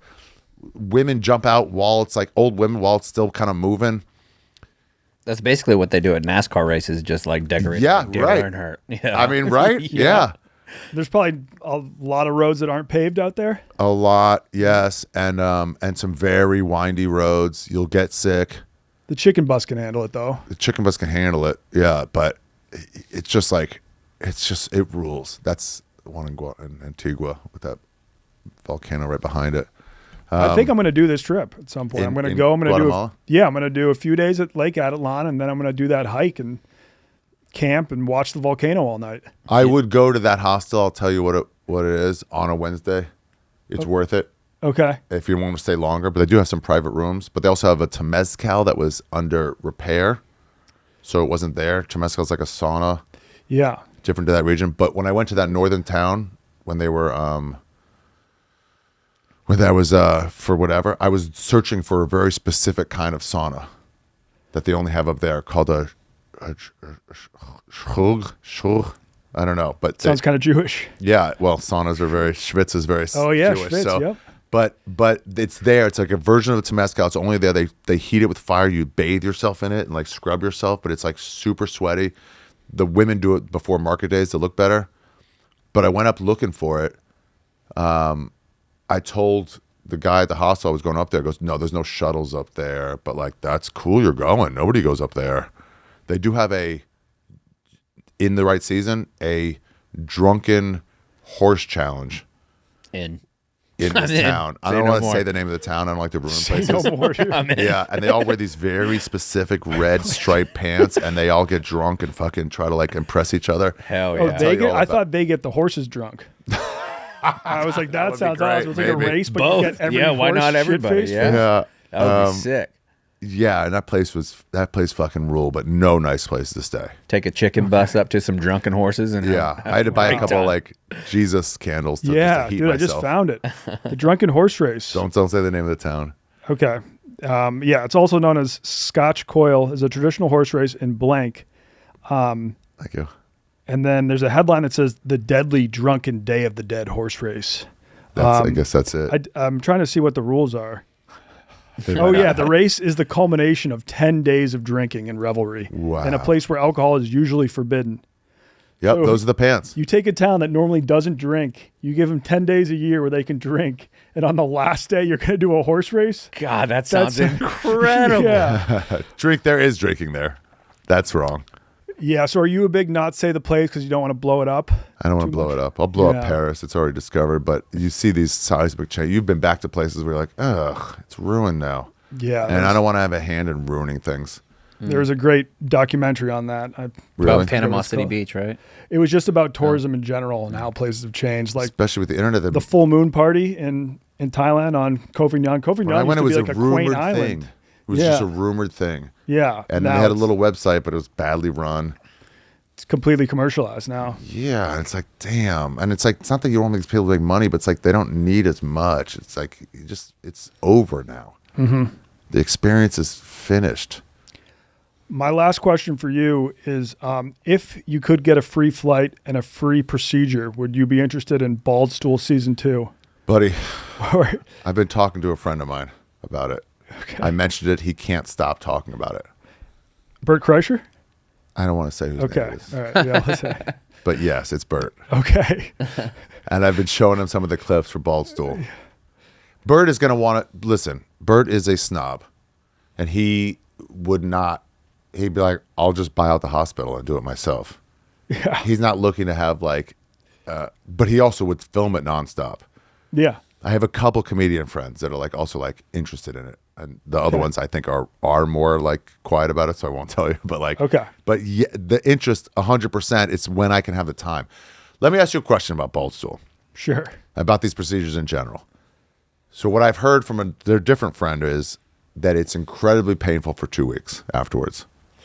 You're just like, so that's why people stay for 2 weeks. You're just staying in a hotel. It's not incredibly painful for 2 weeks. It's probably uncomfortable for 2 weeks. I think for the first week, they want you to sleep at a 45-degree angle, or at least for the first 5 days. The only pain comes in, which is like Where you do airplane things so you can't touch? Yeah, they give you one of those airplane pillows, and they want you to just sleep using that for the first week It's like the girl or so. from Friday when she just had her hair did, and she's like this, and she had to sleep like that so it doesn't mess up her hair. And then I think the pain comes in when they give you the anesthesia shots. So that's only like the first 5 minutes. Oh, that's not what we're talking about. I've heard it was like all day, you're like, if you like the wind catch, you're like, fuck. No. Well, I'll put you in touch with the people that actually got the procedure, because they can probably answer the question. And so how long ago do they get it? They About got 6 it months, right? December 1st and 2nd. So now it's back as much as it's going to be back, or is it still growing back? No, you see it like you start to look good at 6 months, and then you get the full complete results at like 9 months. Complete results, so now like you're done. Yeah. Like my at buddy 9 tried to talk months, me out of it. He goes, no, it's like somebody said it's like taking like a crop and putting it in the desert. Like this is the desert. It's not going to grow. First of all, I'm not bald, so it's crazy you suggested me. Yeah, no. Yeah, it's kind of fucked up. But yeah, it's crazy if you think I'm going to go bald. But like, But I know Preventative measure. yeah. your main concern at first was like, oh, it's going to leave scars on my head when the hair eventually falls out. Yeah. But that's not true. It doesn't leave a scar. They just kind of Yes. like implant it. So what he said was like, it's just going to fall. I'm like, but then I'm right back to where I was. If it doesn't take, then I'm right back where I was. Yeah. I probably have to shave at some point when then it eventually does happen, if it ever does happen where I start. Yeah. I feel like if that's you're in the the worst place that would where you happen. still fuck, there's no reason to do it. Like for me, like that's the reason why I don't I really want a care if I mohawk. do it, because I still fuck. Well, you also have a wife. Like you're not. Right. Yeah, Yeah. but still, what about this? Yeah, it's so fun. Fuck off over there. But the funniest comments I think on bald stool that I see a lot is that White Sox Dave's didn't take. Like when they say that his Well, it's still transplant didn't too early. take. I think his implant will take. He'll look good in 6 months. How do you know if it'll But take or not? The funniest take with him is that so he was the main guy who wanted it, and then you have to shave your head, and then everyone was like, "Dude, you look incredible with a shaved head. Like, why are you he Why are looks you handsome. doing this procedure?" But you can still shave your head if the full head of hair. Yeah, if the transplant takes. That's what he said he wants to do. He wants to go to like a level 2 buzz guy. Yeah, level. But see, the dots go to here instead of to there. You can tell a shaved head that's not. It's like this is a touch brown and this is nothing on a bald guy. But then on like me, this is all brown. Yeah. So what are the percentages that it takes? And will it be splotchy? Will it take only in some spots? What are the negative possibilities? Like for LASIK, it's like you could go blind. So they might only be like, "Hey, you only have enough donor hair," because they take your donor hair from like the sides. They might be like, "We can only kind of really fill in your complete top, but we don't have enough donor hair to bring it like all the way I want it down to there. I just want it down to where Yeah. They also try not to go too low because they don't want to put it where your muscles are. So when you go like this and you see your muscles moving, they kind of would only want to go to like here. Did they make decisions So about leaving? yeah, the I guess the little crown? worst case is that they could only do kind of like half of your head, and then you would have to go back for the second half. Yeah. Nicky Smokes' But face is a big. I do know, like, so when we do a season 2, like I want to do it during a warmer time of year and actually do some like fun stuff in Turkey first. That's what I would say. So the friends that I talked to, right before, kind of they were talking about right before you did bald stool, Okay. and I was like, yeah, for sure, it's a good idea. They're both incredibly rich. So like, why go to Turkey? I'm like, I heard it's cheaper. I'm like, so we don't care about cheap. Yeah. Then But I'm like, I think they're experts there though.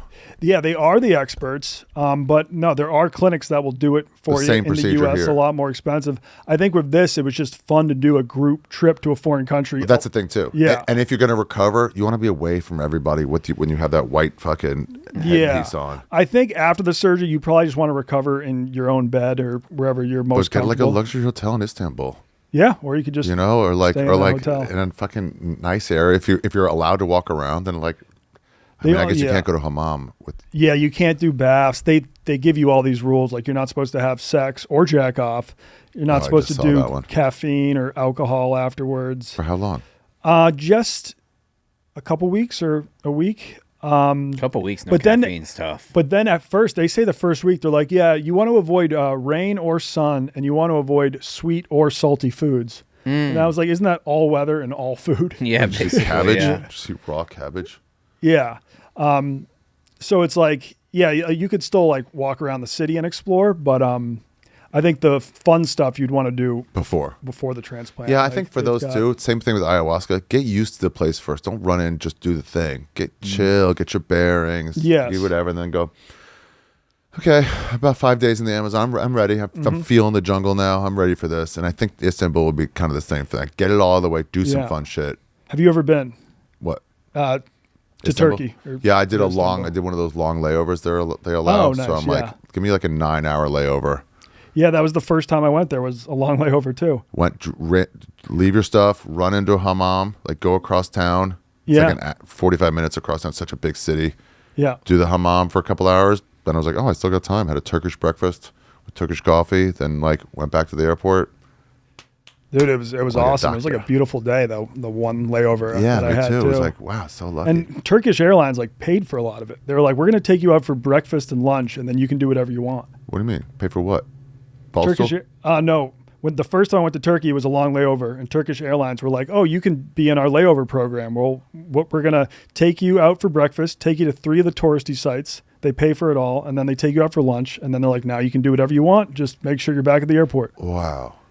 Yeah. I had never heard of that before you started talking about it. That sounds I know. Iceland I don't- does one of those where they go for WOW or for Iceland Air maybe. They go free layovers up to 5 days on your way to England or Denmark or anywhere else. Yes. They go because you're flying over. You got to fly that way anyway, and so sometimes there's like you can just do a layover, and they go, you don't have to do an hour. Like we want you to stay, so for no extra charge, Yeah. stay for 5 days, head into Iceland, do Iceland for a while.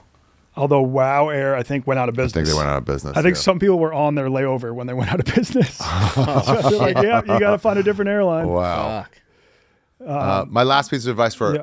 Guatemala is get out of Guatemala City as fast as possible. I'm not speaking from experience, only from the research. They said that is the one dangerous city, even though there's some parts of it that are not.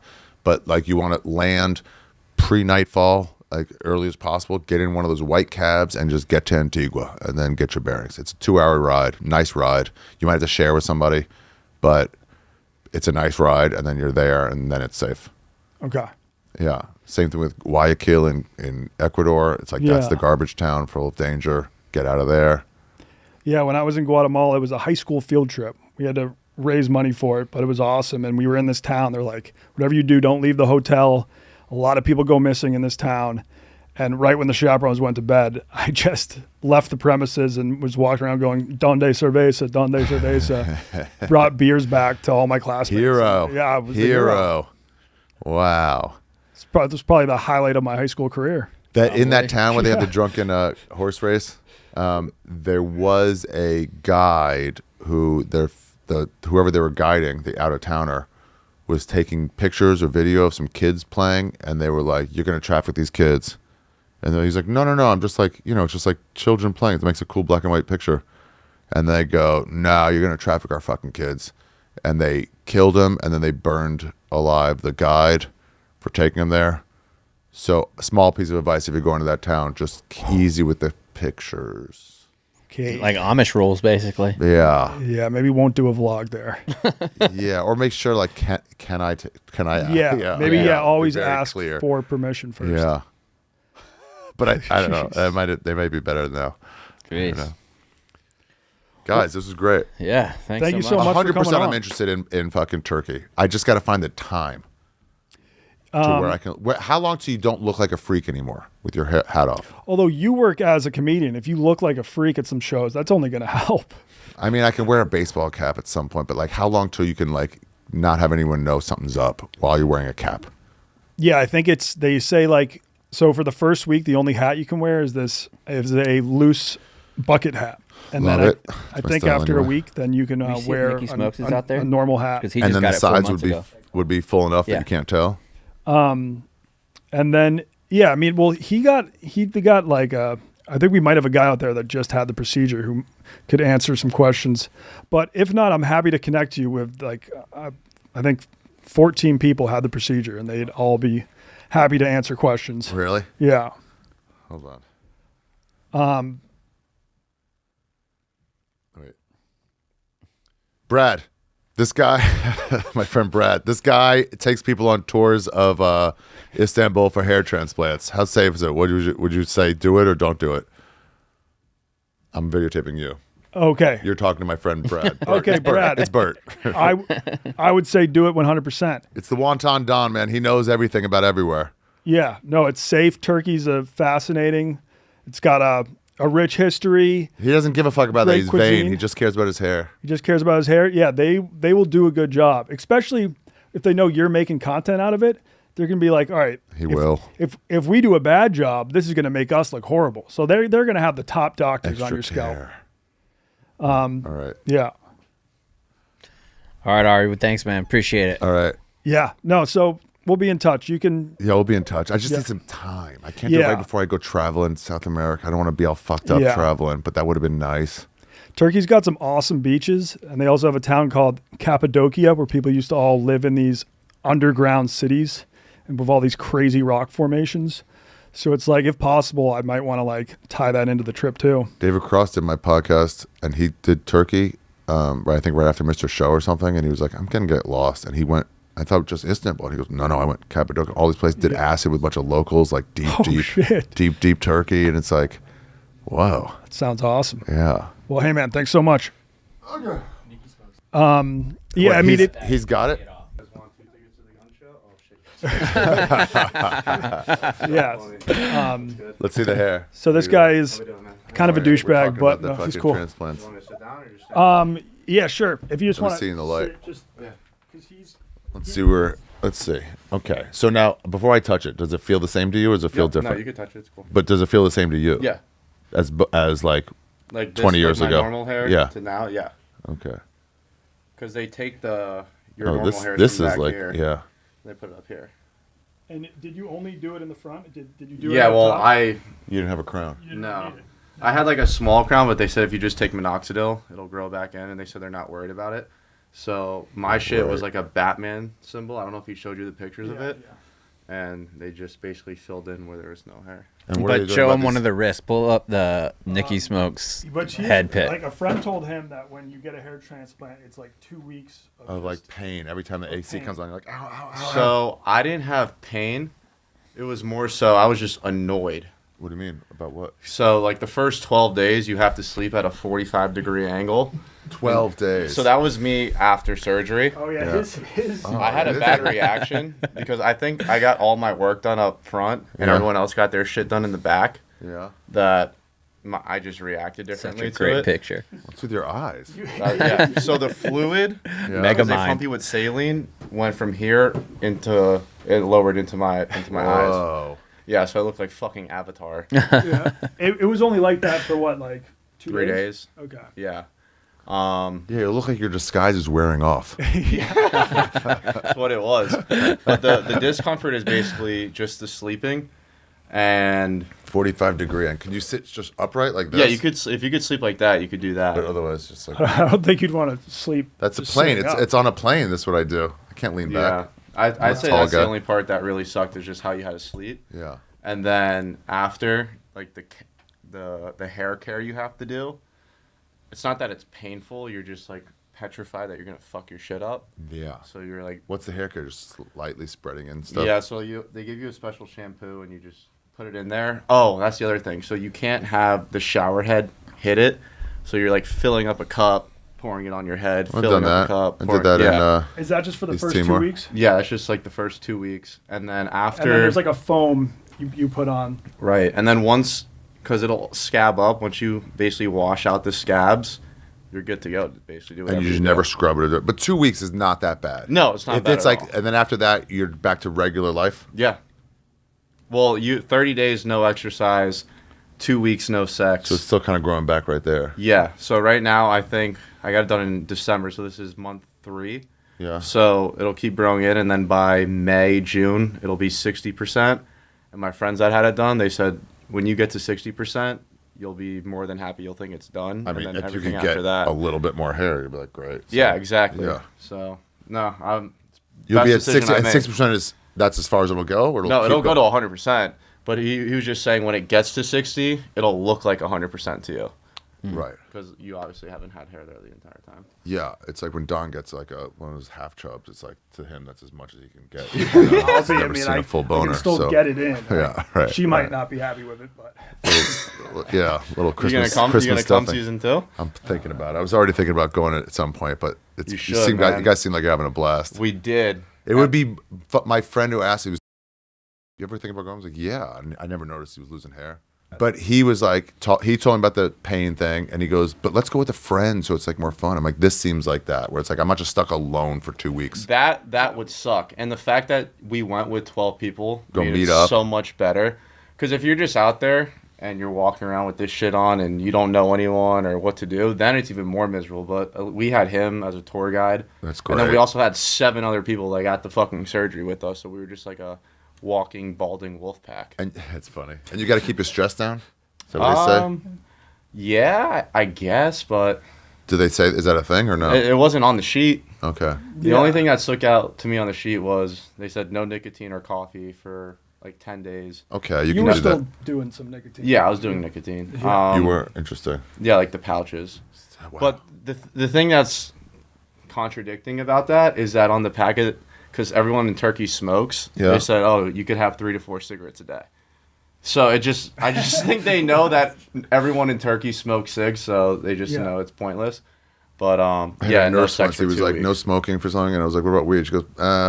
I'm like, wait a minute, no. Well, Is Dave, that no? Dave smoked weed 3 hours after the surgery. Yes, he was doing. But this But nurse he was like, does couldn't have- help. I'm like, no. What's the medical thing? So am I allowed a couple cigarettes? Just Yeah, tell I think me. you're fine. I think that's fine. Yeah. Yeah. But I can quit tobacco. I can quit easily for 2 weeks, and I can quit. Coffee will be a little harder, but I could do that We too. all drank coffee though. You did. Yeah. The no tugging would be No tug. Difficult. You might have a wet dream. nice. Yeah. been That a one. while. If I go long enough without jacking off, I'll just randomly have like a wet dream. Really? Hell yeah. I don't think I've ever made it that far. But no, if you're It thinking hasn't about it, I would happened in a while. definitely do it. You ever before? Yeah. Today's show is also brought to you by our friends at DraftKings. When it comes to college basketball and March Mania, one thing is for sure, nothing is for sure. You got upsets, buzzer beaters, Cinderellas advancing, top seeds going home early. It's all going to happen. Bet the unexpected every upset every day with DraftKings Sportsbook. With live betting, exclusive content, promos, parlays, DraftKings is the ultimate college basketball destination for March. Ready to make your first bet? Check out the matchups and pick a team to win. I'm so jealous of first-time bettors during times like this because you can get an insane deal. If it's your first time, here's something special just for you. New DraftKings customers get bet $5 to get $200 in bonus bets instantly. Bet the unexpected with DraftKings Sportsbook. Download the DraftKings Sportsbook app and use the code DROP. That's code DROP for new customers to get $200 in bonus bets when you bet just $5 only on DraftKings. The crown is yours. Today's show is also brought to you by our friends at Mando. Mando's whole body deodorant is safe anywhere on your body, your pit, your balls, your thigh folds, your belly buttons, your butt cracks, your feet, and even your head. It was created by a doctor who saw firsthand how normal BO was being misdiagnosed and mistreated, and it's clinically proven to block all odor all day, control odor for up to 72 hours. I love Mando whenever I get off of a long bike ride because it's about to be spring season. Actually opening up the little weather app and seeing nothing but high 50s, low 60s for the next 10 days. That means spring is here, and that means I'm back on my bike, and that means the pits are going, but not with our friends at Mando. Want to try the #1 whole body deodorant formula right now? You can find them in Walmart, Target, and retailers across the country. Mando's starter pack is perfect for new customers. It comes with a solid stick deodorant, cream tube deodorant, 2 free products of your choice like the mini body wash or deodorant wipes, and free shipping. As a special offer for our listeners, new customers get $5 off a starter pack with our exclusive code. That equates to over 40% off your starter pack with the code WONTON at shopmando.com. That's shopmando.com, shopmando.com. Please support our new show and tell them that we sent you. Smell fresher, stay drier, and boost your confidence from head to toe with Mando. Now let's hop into some Gettin' Cultured. Today on Getting Cultured, we have Nick Turani. Boys, How we doing? doing good. Well, naturally, I sat down to this and got like PTSD from just flying. Yeah. Yeah, this is a trigger from me. But you have come a long way. You used to be a scaredy cat. Now you're flying all over the place. I'm flying all over the place, but I'm still drunk as fuck doing it. Yeah. Yeah. We once had a flight and Nick showed up, I think, 5 to 6 hours early and just started drinking. It was the Alaska flight, and I had breakfast, lunch, and dinner at the airport. I finished the Harry Potter series. I had 12 shots of tequila, and then I woke up in Anchorage, dude. Boom. Yeah. Yeah. Hey, that's a travel hack. That's a travel hack. If you're That's afraid of Long flying. flight too if you're scared of flying. Yeah, it was brutal. It was Donnie's fault. He forced me. Yeah. Well, just, throw back some beers or shots of tequila. Well, you told me I was shooting back tequila, and I was texting you. I was drunk texting you. And you were just like, red wine relaxes you. So I was doing tequila and red wine. Yeah. Okay. I don't Anytime know you if, can mix once them, you throw got to. tequila, It was a it bad might thing. counteract the red wine. Yeah. I mean, people say that tequila's like the only booze that wakes you up. Yeah. I don't know the science behind that, though. Tequila makes me violent. That's oh yeah. All right. I take that. No shots of tequila ever for me. Tequila gets me banned from first class flights with the company. Okay. Yeah. So what do you got for us today? Boys, I have a question, and it's about flying. People want to be comfortable when they're on a plane. People have their airport outfits. But I heard it's a social and fashion faux pas to wear shorts on a flight. I've never heard that, honestly. I heard it's dirty and gross. I've heard it. But I'm not the one you want to be asking about that because, as I've said, I walk around in my socks on the plane. I've flown with go to the you. bathroom. You were head to toe in Christopher Columbus uniform. Yes. On Columbus Day, you flew as Christopher Columbus. Yeah, we didn't plan it out like that. You just happened to be dressed like Christopher Columbus on Columbus Day. Oh, wait. What good luck. It was just laundry day for me. I was trying to dress up as like a colonial explorer or something, Yeah. and then we just happened to be flying back from the Rediscovering America shoot on Columbus Day. And so everybody was just like, oh, this guy's Yeah. got it figured He's a out. huge Columbus head. Yeah, he really is. But yeah, I'm starting to learn. I just might not be, a great flyer. I fart in my seat a lot. I always recline my seat, which I think you should be able to do. Do you ever get nervous about reclining your seat? I don't do it. You don't do it. I do not do Okay. it unless I'm like I'm a Comfort Plus guy. Things are going really well. And so I'll try to get the last row of Comfort Plus where there's that divider wall. Okay. So I could scoot back just that little bit. I think you never have to be ashamed of reclining because that person can always recline too. What if the person has something on their tray? What if they're watching? I don't know. Flights are uncomfortable as is. Just deal with it. That's just me. I'm a pussy. I think if it's over an hour and a half flight, you're good to do it. Yeah. Under an hour, maybe keep it up, but over an hour and a half, it's coming back. Well, these seats recline if you want to see what it feels like. See, that's not that great. I mean, But it's it not does great, take but- the edge off. Yeah. Yeah, a little bit. It's like a hair of the dog. No, I'm not. No? No. Where were you in?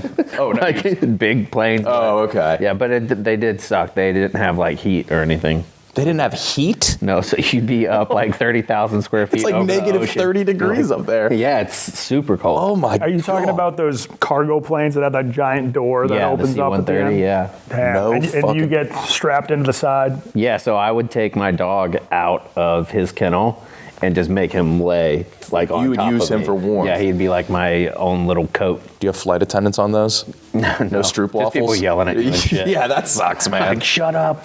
And it's so loud. Like, they have the engines are in there. Like, you have no insulation or anything like that. You just hear the engines of the plane And the whole time. are you just expected to just do you raw dog those flights? Oh, I had a Zoom. You had a Zune? Yeah. Oh, what a good piece of tech. I was a big Zoom guy. The brown one with the green Oh outline. man, they were Yeah. so cool. I was pretty wealthy. They were before their time. Yeah.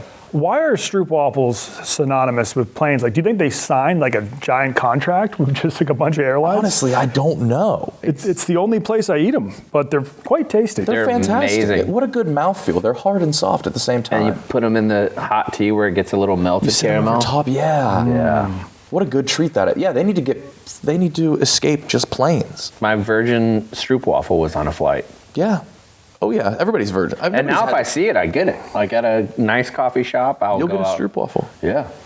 If they have it, if it's like a fresh made stroopwafel, I'm strooping, baby. Nobody's had their first stroop off of a plane though. Everybody's first one is on a plane. Mm-hmm. Yeah. Which country are stroopwafels from? That's a little trivia for you.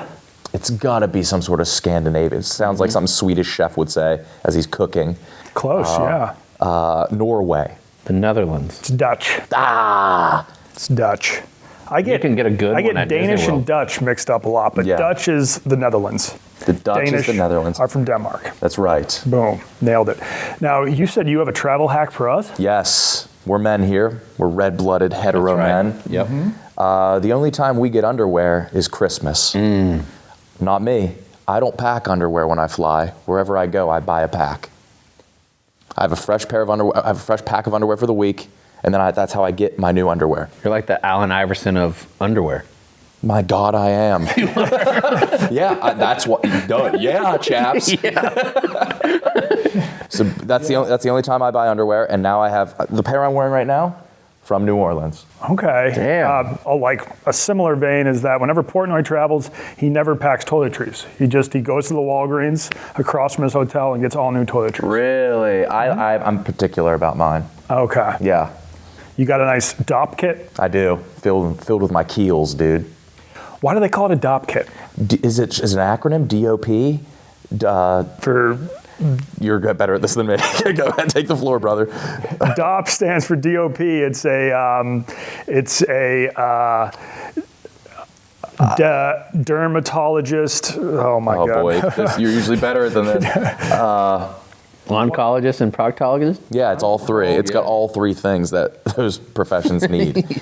DOP. Yeah. Oh yeah. It's DOPP. It's named after Charles Dopplet. Old Charles. Yeah, Chucky Dops, So that guy just invented the small bag. a German immigrant leather craftsman who invented the design for a toiletry bag. Yeah, He invented a smaller small bag, and he named it after himself. What an asshole! What the fuck? That thing already existed, dude. Oh fuck! I hate him. Yeah, dude. What the I'm gonna fuck? call this a DOP. If you guys invented something, would you name it after yourself? Yeah. Yeah, I would You too. got it. I mean, Yeah, you got the it. Ferris wheel, named after Frankie Ferris. That's right. Yeah. It was Frankie Ferris and James Wheel, wasn't it? Yeah. They were lovers. Yeah. The only time they could rendezvous was at the top. Do you ever have the nerve to take your shoes off on planes? No, dude, what? Okay, no. I just started wearing Birkenstocks to the airport, though. Ooh, But that's okay. because I'm the most judgmental little cunt in airports. Where if somebody in front, like, people forget how to be humans in airports, especially in the line where they're putting things in the bucket. And I try to streamline that as fast as possible and be fast. And so I do Birkenstocks, sweats, no metal on me. I don't bring my computer when I travel. Yeah. I'm through there quick. Yeah, the people that I see will wait a half hour in line, and then when they arrive, they're not prepared at all. They're like, oh shit, I got this pocket, this pocket, this pocket. They're taking like 15 minutes just to get everything out of their pockets. It's like, dude, think ahead. Yeah, I had a goth chick in front of me that had she was filled with metal, and then she had those like knee-high fucking Converse Chuck Taylors on, and that's like an hour-long process. Yeah. Damn. Well, Nick, thanks for coming on the plane. Boys, thank you so much. You're welcome back anytime. I mean, this is the one plane where you don't have to deal with the fear of traveling 30,000 feet up in the air. One day we should get like the amount that you get boozed up before a flight, and then we'll come in here and do it again. I will tell you. I'm 100% down for that. Okay. I want a zesty gay flight attendant, though. Okay, so you'll get drunk. I'll take some gummies. Yes. And Donnie can stay Donnie will true take to- his shoes off. Oh, you can probably do some I'll acid. drink 6 to 8 beers. Okay. Okay. And I'll take my shoes off and fart a bunch. Yeah. Perfect. Obviously. Perfect. Thank you, boys. All right. Thank you.